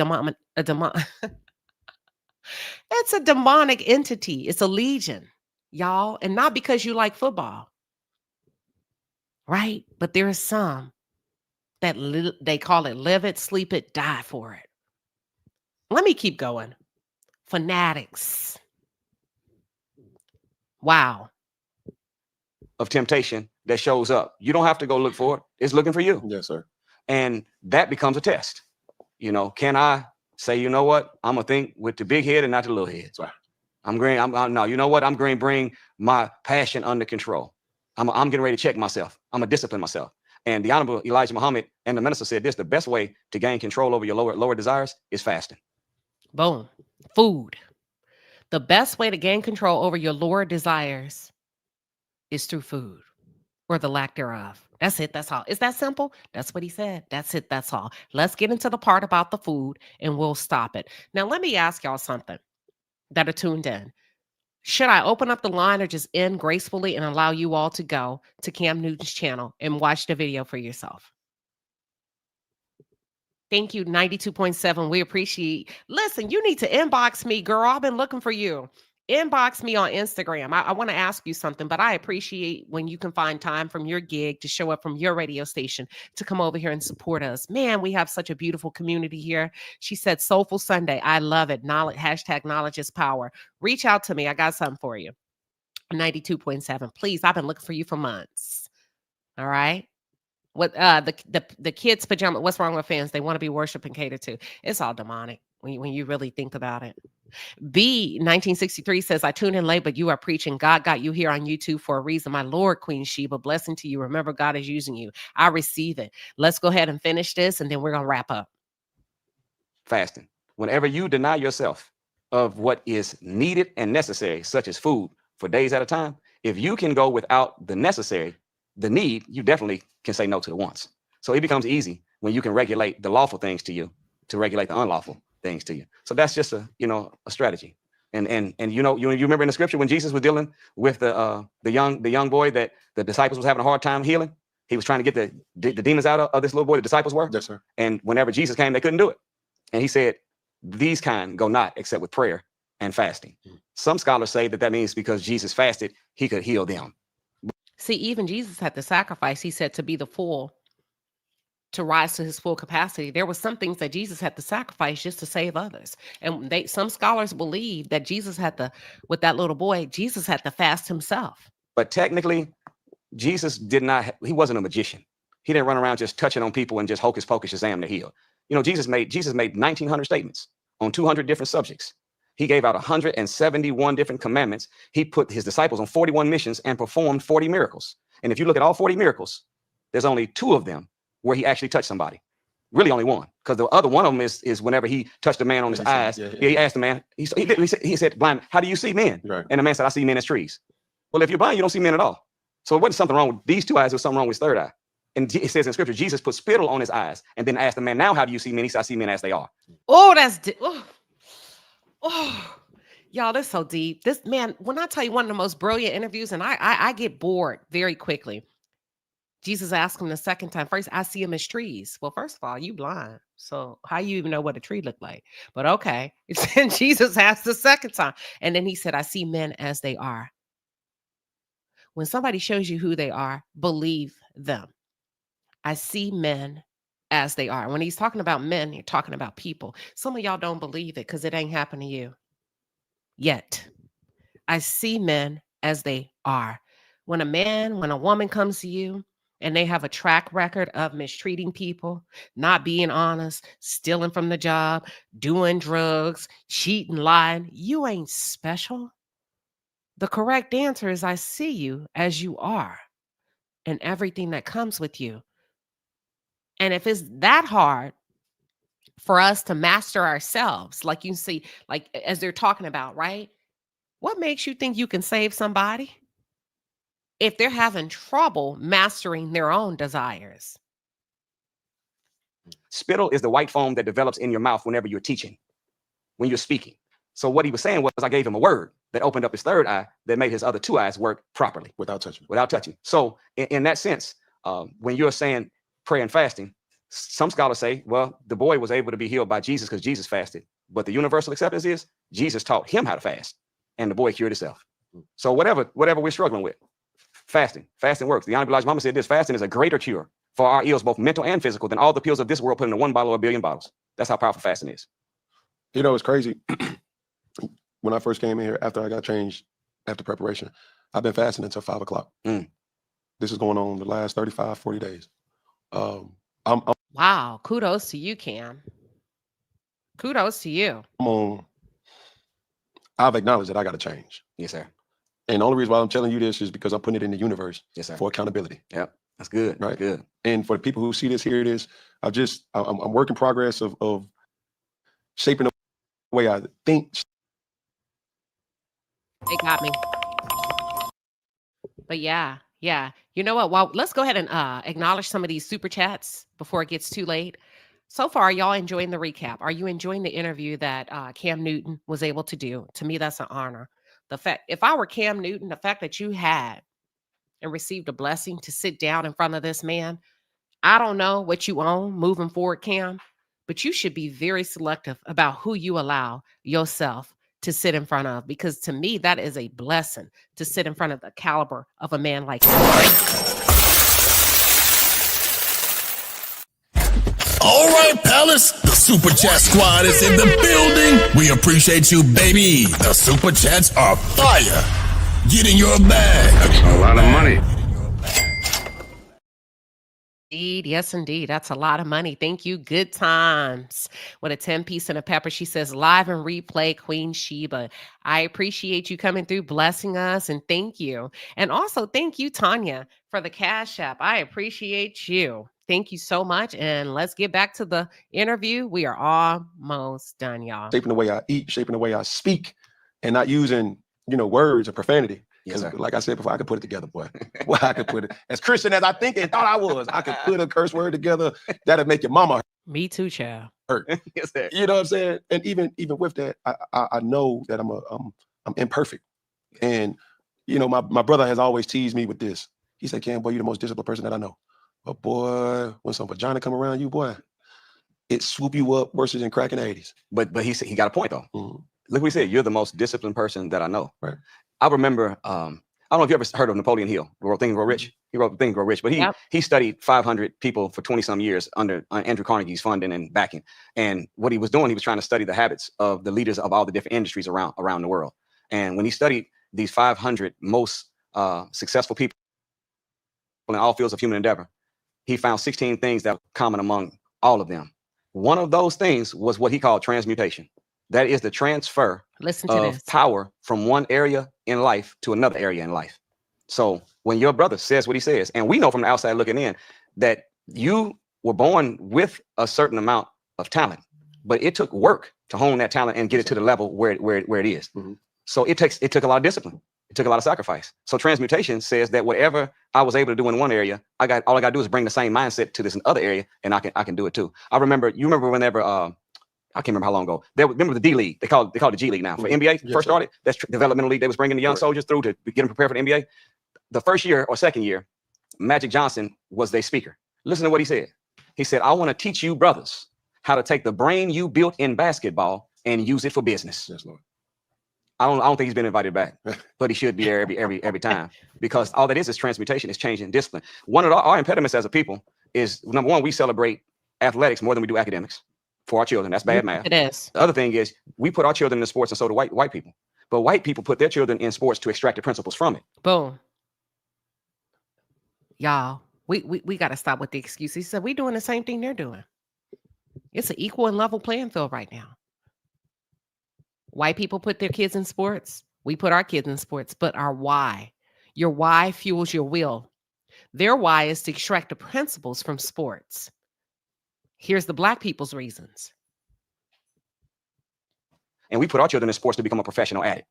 And whenever they go in and we go in, they too are in the little league. They too are in Pop Warner. They there.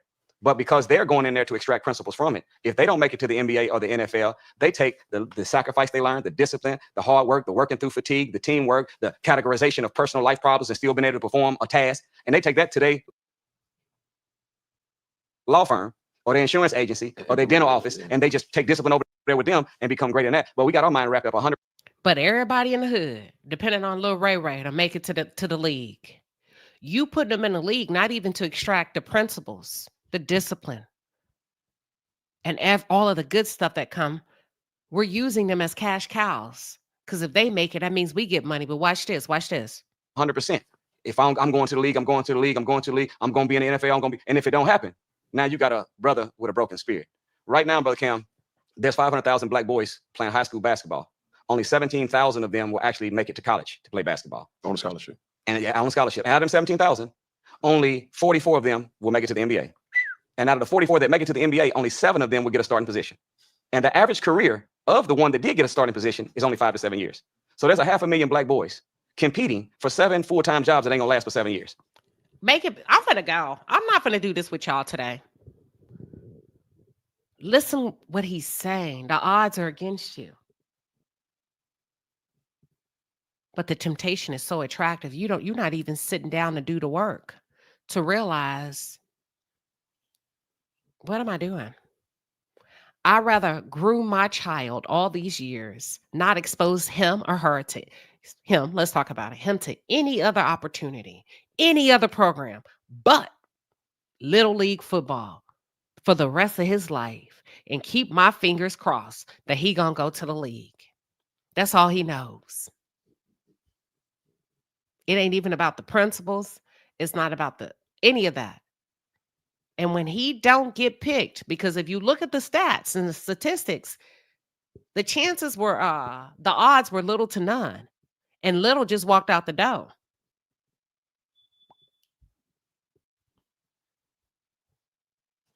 I don't know. That's bass awkward. You ain't catch that. Bass backwards. It's messed up. Yeah. So backward. we have to, what your brother's saying, he's telling you, but this is a universal message we all need to know. No, for sure. If you became proficient in any sport, you have a greater calling on your life, and you can take that discipline that you use and all the principles from it and go into anything and be a master of it. And if you find exactly specifically what you're born to do, that's where happiness comes from. Sure. You know, I was listening to the minister. It was a lecture he was doing, Brother Cam, and I was sitting on the stage, and he said, I was looking up the definition of happiness. And then he said, not in the dictionary. I consulted myself. And I didn't say it out loud, but this is what I was thinking. Yeah, who in the hell is Webster anyway? I'd rather have a divine definition from the man of God than Webster. So I want to look what he said. The minister said, happiness comes when you find your purpose for living. We talked about that yesterday. We talked about this yesterday. And my goal, if you missed that goal planning session, that spring 90 session, we talked about that yesterday. Being purposeful. Man, you missed it. But that's what he's saying.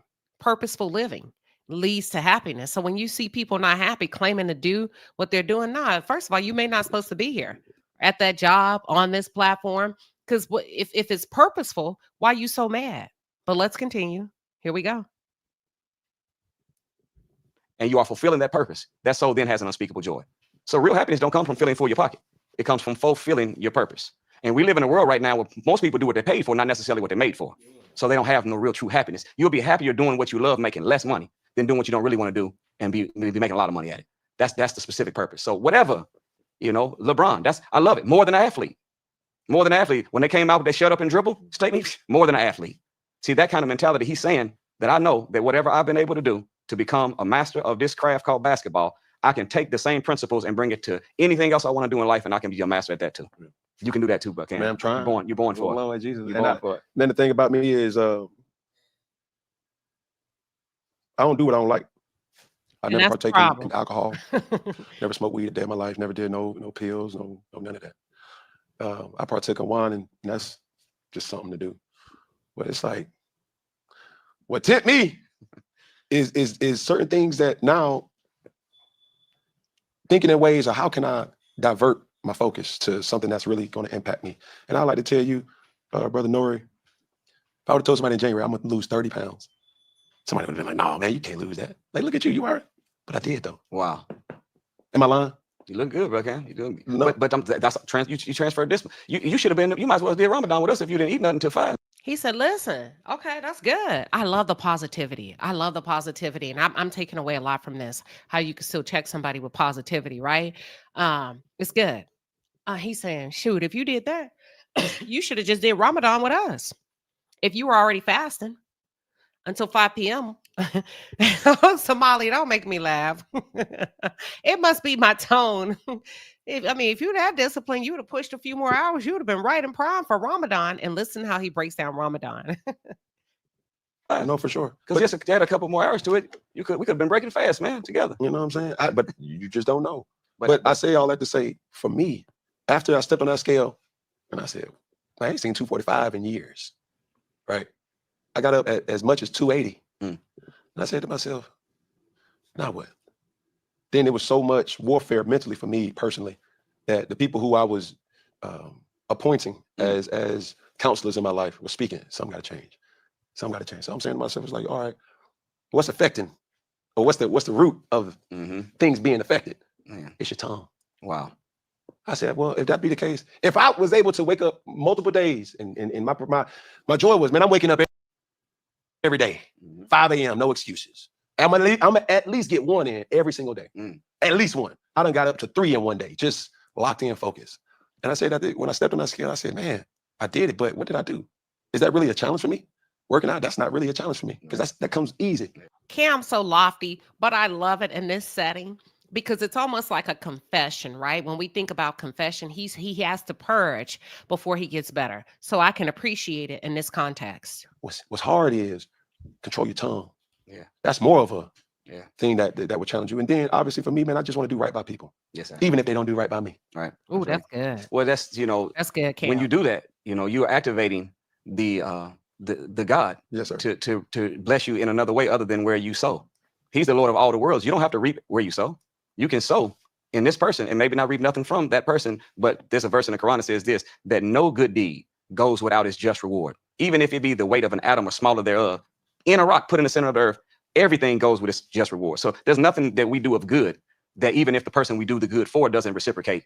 Okay, that's good, because in America we say no good deed goes unpunished. So that helped me. That helped me to reshift my focus.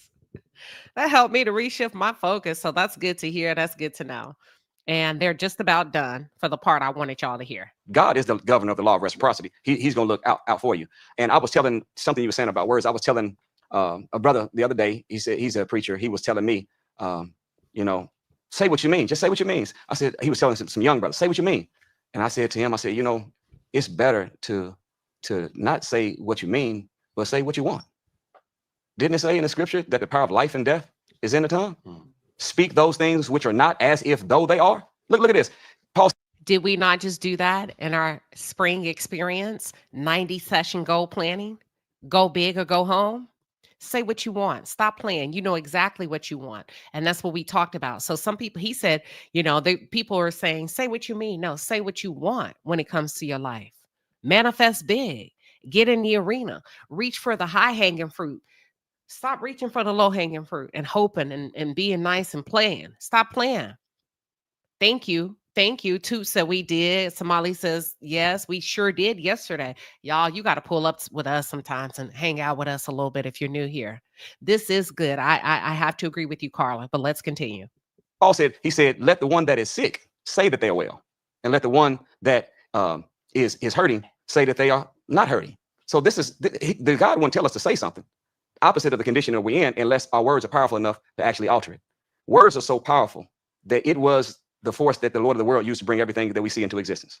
Look at the Bible. Let there be God light. said, let there be light. He didn't think and wish. He spoke it into existence. And God said, let the stars adorn the heaven. And God said, let the firmament cover the earth. Then when it gets to this thing called man, the greatest aspect of creation, God said, let us make man. In the Holy Quran, it says same thing, a little different. It says that when God or Allah deems a thing, he simply says to it, be, and it is. Yes, we call those things that be not as though they were. And the reason why people have been shamed, I tell people, stop hiding your blessings. Well, I ain't going to say that. I don't want nobody to think I'm trying to stun on them. Stun on them.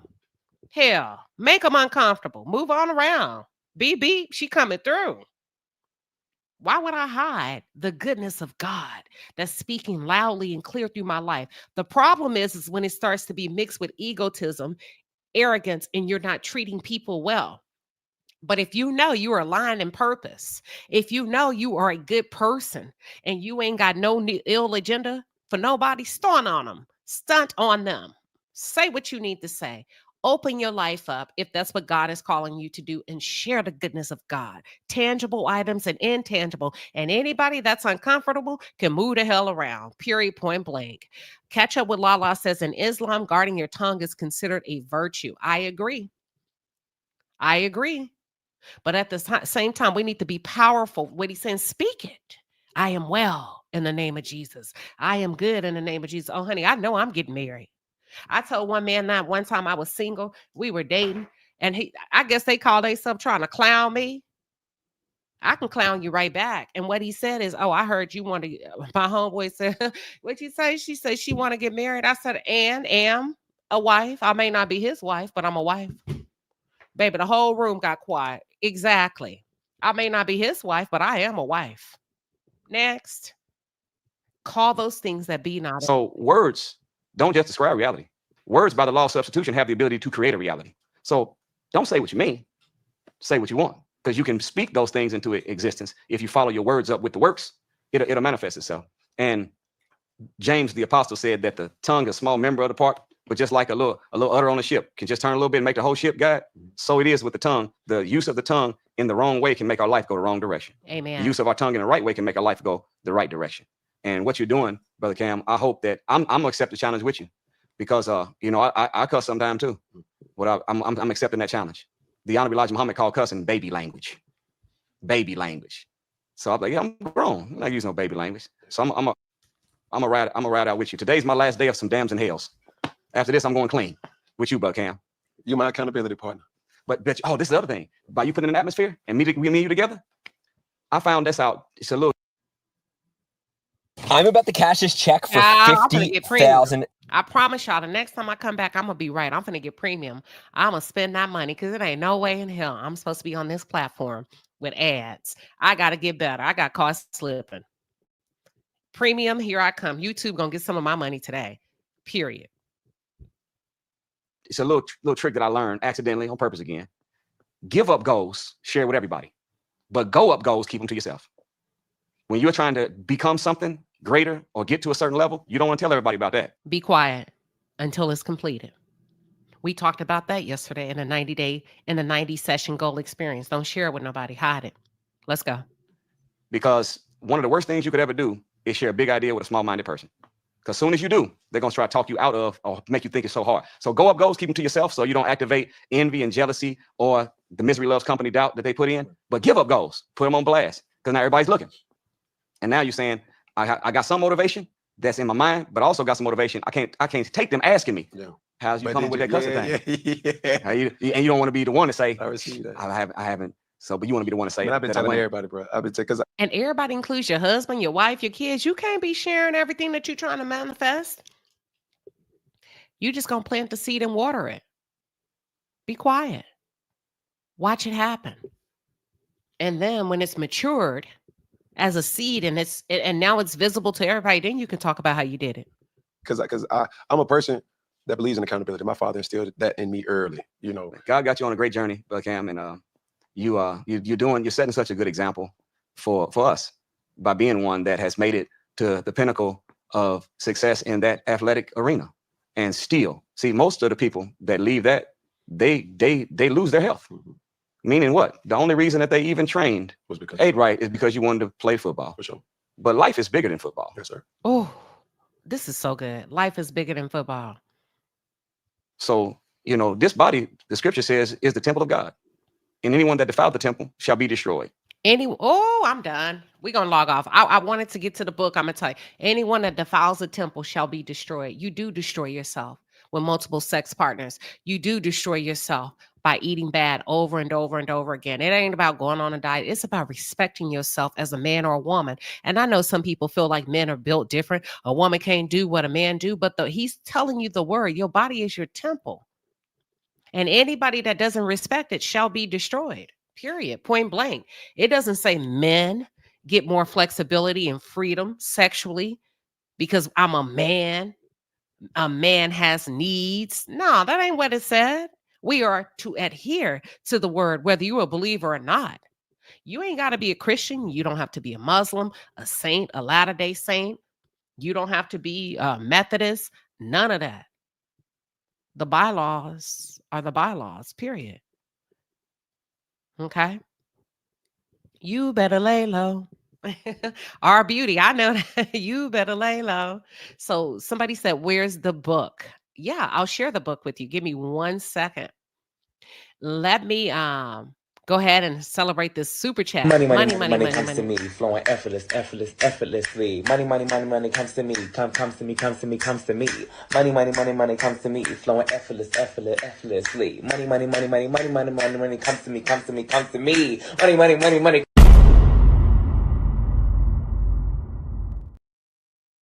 Coming through. I love when a husband and a wife pull up. There is power in the midst of them. And I ain't gonna even read your super chat yet. I'm gonna just go off my spirit. Y'all may not have it right today. You may not have it right yesterday. But if your hearts are in the right position, you got this together. Remind each other to be kind to each other. Touch him when his voice goes up. Say, be nice to me. If you want me to be a sweetheart, tell her, be nice to me so I can continue to protect you, to love you, so you can sit in your rightful feminine place. But let me read it. Thank you for coming through with a 10-piece and a pepper. She says, my husband and I are tuned in. I believe this will be very beneficial for our union. Thank you, Queen Sheba. We need a part 2 with your insight from the rest of this interview. This is beautiful. This is beautiful. It encouraged me to do some things differently as a woman. But women, in order to sit there in your rightful place, you gotta be more selective. You gotta stop doing what you're doing as women. I don't give a damn how boring he thinks you are. You can't be turning up in the streets and expected to be treated like a wife. Not gonna happen. Reel yourself in. You going to feel like you're outdated. It's only one man in the world for you anyway. So you going to go out there and give away free love, or you going to sit at home and wait and be busy about your purpose? Men, you should teach your boys. Stop saying you a boy, a man going to be a man. Stop that. Teach your boys to cover themselves too. You can't afford to go out there and sleep with that, because that's not how God ordained you. You're just as powerful, because the moment you impregnate her, that's your seed. And if you don't want her to carry your child, you shouldn't be with her. You shouldn't be willing to lay her head on your pillow. Man, let's talk. We're not doing a lot of talking. We're not doing no more teaching in these families. We're making excuses. We're not loving on our kids the way we're supposed to. And we wonder why they crazy. Why they got this girlfriend, that boyfriend, because they ain't seen y'all love on each other. Stop yelling at each other. Start being soft. Black people, people of color, you don't have to be so hard and angry all the time.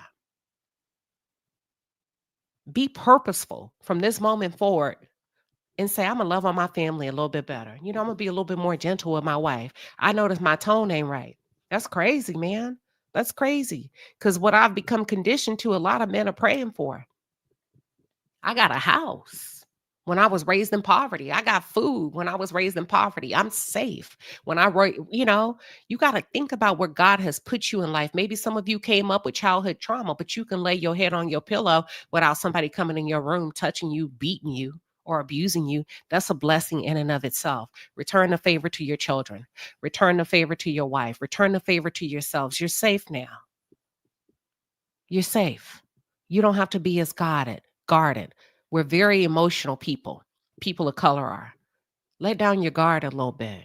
And anybody that causes you to have to keep your guard up shouldn't be a part of your village anyway. Don't let somebody chip away at your heart and your soul where you become hardened.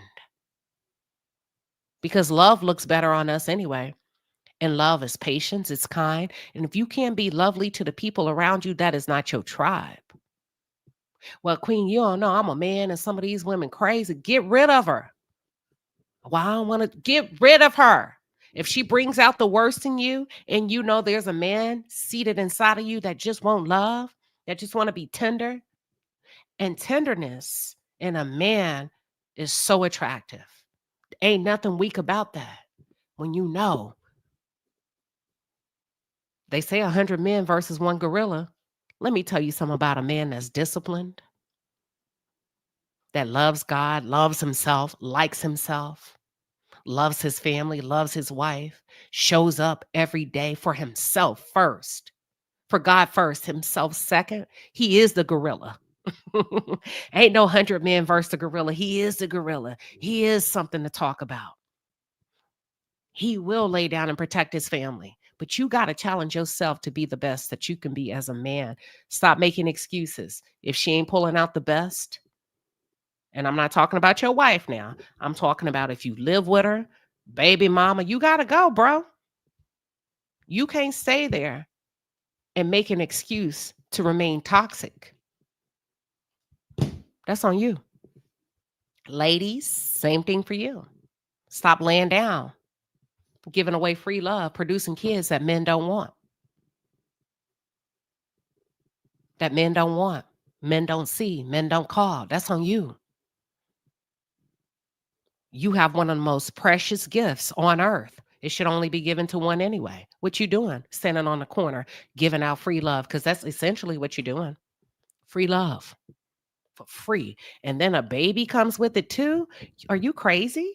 That's one of the most beautiful gifts. A lot of you are going into these labor and delivery sections in a hospital by yourself. By yourself. He don't care. We got to get better as a community. That's all I'm saying. Bless says they want women to be responsible for them wearing condoms now. How can a woman respect that? You don't put yourself in that position. That's all I'm saying. That's all I'm saying.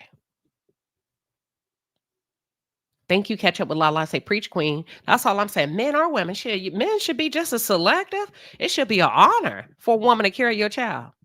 That should be a very intentional decision. It ain't no way you're supposed to be that caught up sexually that you could not control the ability Man, let me get out of here. Y'all not ready for me if y'all are new. Ain't no way. You weak to me. You weak. You got 5 kids by 5 different women. You never establish a sense of control. Everybody, you get a baby, you get a baby. Boy, baby, please. Baby, please.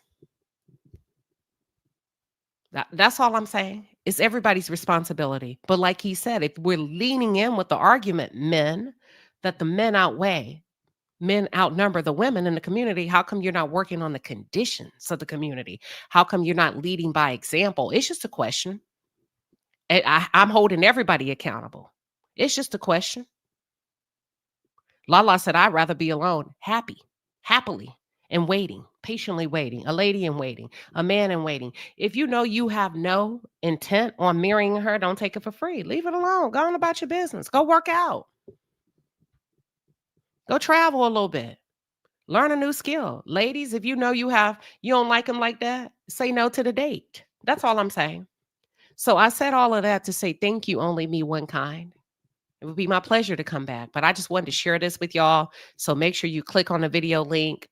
Check it out yourself. Hell of an interview. That's it. That's all. And Esquire says, where is the book? Hold on. Give me 1 second. It is my pleasure to share the book with you. Let me click it. And here it is. Let's see. I clicked it. Here it is. Hold on. Oh, that ain't the one I bought. Oh, here it is. Okay, here we go. Here we go. That is the one I bought. All right, I ordered mine. Give me 1 second to share my screen. And then, I can share it. Here it is. All right, the book is called How to Eat to Live. It's book number 1. I didn't order both. I believe in doing one thing at a time. If y'all can see it, you see it right here? Can y'all see it? Because it's saying that I may have lost a connection with StreamYard. Let me see. It's 2 books. Right. Thank you, Gen X with a Flex says, great live once again. So the book is called How to Eat to Live by the Honorable Elijah Muhammad. Okay. I ordered mine today. Listen, I know you can get 2 books, but this is book number 1. Thank you, Somali Queen. That's my whole point. Start with book number 1. I didn't order both of them. I'm going to start with number 1. When I'm done, I'll go to book number 2. Thank you, Dorothy, for letting me know. So book number 1, How to Eat to Live, the Honorable Elijah Muhammad. Okay. And he has other books, but I just wanted to share it with you. How to Eat to Live. Start to get a little bit of discipline. You'll see how the outcomes are noticeable in other areas.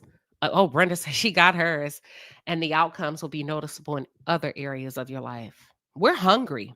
This society is hurting because they're hungry for something, and we keep serving up the wrong dishes. Sex, drugs, alcohol, rap music is trash. I'm not saying I'm perfect. I'm saying what people aren't saying. Trash. People think they should get your money just because they Black owned. Trash. Ain't nobody operating with principle, little to none. Just because I'm Black, come buy from me. No, what about quality, integrity, morals, values, manners, love, tenderness? We got to do better. Our Beauty says, yes, book 1 and 2 are in my kitchen. I really hope you all enjoyed the live. Somali Queen says, Tupac said it a long time ago, you don't have to kill your dreams. Plotting schemes on a man, keep your head up. Legs closed, eyes open, boom. Ladies, you have been tricked out of your spot. A lot of you are sleeping with people because you feel like you have to, because somewhere along the way, you were made to feel like you no longer owned your body. And mothers, you got to stop making kids give people hugs that they don't want to give hugs to. If your child don't want to give a hug, they don't have to.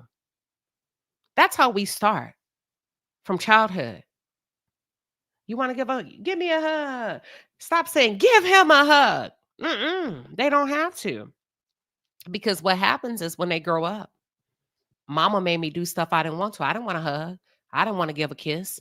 I didn't want to share. and you made them do it. And women are in situations where they feel like they have no choice. That's a whole different conversations. Men, you want sex from women, make them feel lovely. Don't trick them. Make them feel lovely. Don't pretend to be something that you're not. If she ain't it for you, go on about your way and find the one that is. We not doing this. We not wasting each other's time anymore. Y'all got to quit BSing, making excuses when you know your agenda was not right from the start. Period, point blank. I'm just calling a thing a thing. I'm just calling women. If you know you broken, it's not his job to save you. Save yourself. Get yourself in a good Bible-based church. Go see a therapist. Sit down somewhere. You shouldn't be dating anyway. If you need a man to pay your bills and that's how you coming in a dating game, sit down. He don't owe you that. He don't. But that's a whole different conversation. If you decide to sleep with him, that's on you. And you expect that in exchange for that, he got to pay your rent. That sounds like prostitution to me. But that's a whole different story. I'm gone. Let me get off this damn live. Child, let me get off this live before I get myself in trouble and piss some people off. That's all I'm saying. Yes, in Studio 5, so that's a hard pill to swallow. But yet, you coming in the game wrong. Hard posture, just set up, flipped upside down, and expect to be respected. Respect yourself. Get it for yourself. Establish your own foundation. That's all I'm saying. I ain't trying to crap on nobody today. You are where you are in life because of your decisions. Because of you. I'm a package deal, me and my kids. But did you know that when you were sleeping around unprotected, how come you didn't stop at number 2? Now he got to come in and save the day when you could have saved the day for your own body. Let me go. Child, let me go. That's all I'm saying. So I keep my mouth closed a lot of times. So I get around people with similar ideology and similar. I don't think I'm better than nobody. I just govern myself accordingly. And the women and the men around me do the same. We love each other. We help each other. That's all I'm saying. Y'all. And if you're new here, welcome. Because a lot of y'all say, oh, she's so angry. No, I just speak with authority. I'm facilitating a platform. I'm just talking. Trust me. I'm just talking. I'm not angry, but I have to speak clearly. I have to facilitate. I have to articulate. I have to place emphasis. I got to go high, low, come back down, take you all around the block, and then land the plane. Luna B says, Queen Sheba, invite him to your podcast. Listen, y'all go beat down his door on Instagram. Said the queen has summoned you. Queen Sheba would love to talk to you. Queen Sheba would love to talk to you. This conversation has just begun. We need to hear it, see it, live it. And not only that, women matter too. I know he goes to a lot of male platforms. I don't even know if he can, as a Muslim, sit with me. But if so, sir, you have over 62,000 women waiting to hear from you. Okay? Forever, ever says, I love it here. Thank you. Good tea. Thank you. Says, awesome live. Thank you, everybody. Please go and say, would you consider talking to Queen Sheba, because we're over 62,000 women and we need your wisdom too. It ain't about me, him sitting in front of me, if it doesn't impact and influence you. You get what I'm saying? The one says you need to get on Nene Leakes, woman entrepreneur, child. Sheeta Foster says, hi, everyone. I'm late. Oh, that's okay. That's all right. Thank you, Lala, on my behalf. Thank you. And please make it about the women and less about me. Please make it about the 62,000 women over here and less about me. I'm just a vessel. Thank you, Somali Queen. Thank you, American Born. Thank you. If y'all want him over here, I will do it. I will fly to him. Let him know. Queen has the resources to fly to you. Now, she may not have your budget, but together, if he has a budget, we might have to. Now, I might need y'all help for that because I know the man don't work for free. We're putting it out there right now, Kira. Thank you, Toussaint. Now, look, I might have to do a listen. I ain't too proud to beg. Now, if I come back and take up a fund and I don't tell you what it's for, then you know. Miss Edith said, Queen Sheba, can you speak to the mother of Miss Shirley? Who is Miss Shirley? Girl, I don't know who is Miss Shirley. You ain't finna get me cursed out by no Miss Shirley. Miss Shirley might wonder why I don't know. You got to inbox me. I don't know, Miss Shirley. Look, Star Child. Thank you, Miss Beverly. She said this was good, Queen. No, this was good. This was I know it's a different topic for us. Gen X says, welcome. Girl, you finna have me. You ain't finna send me to Miss Shirley house and get me in trouble. Life is Living says, thank you, Queen. I love your platform. Always prep, cook, and serve. Yes, yes, yes.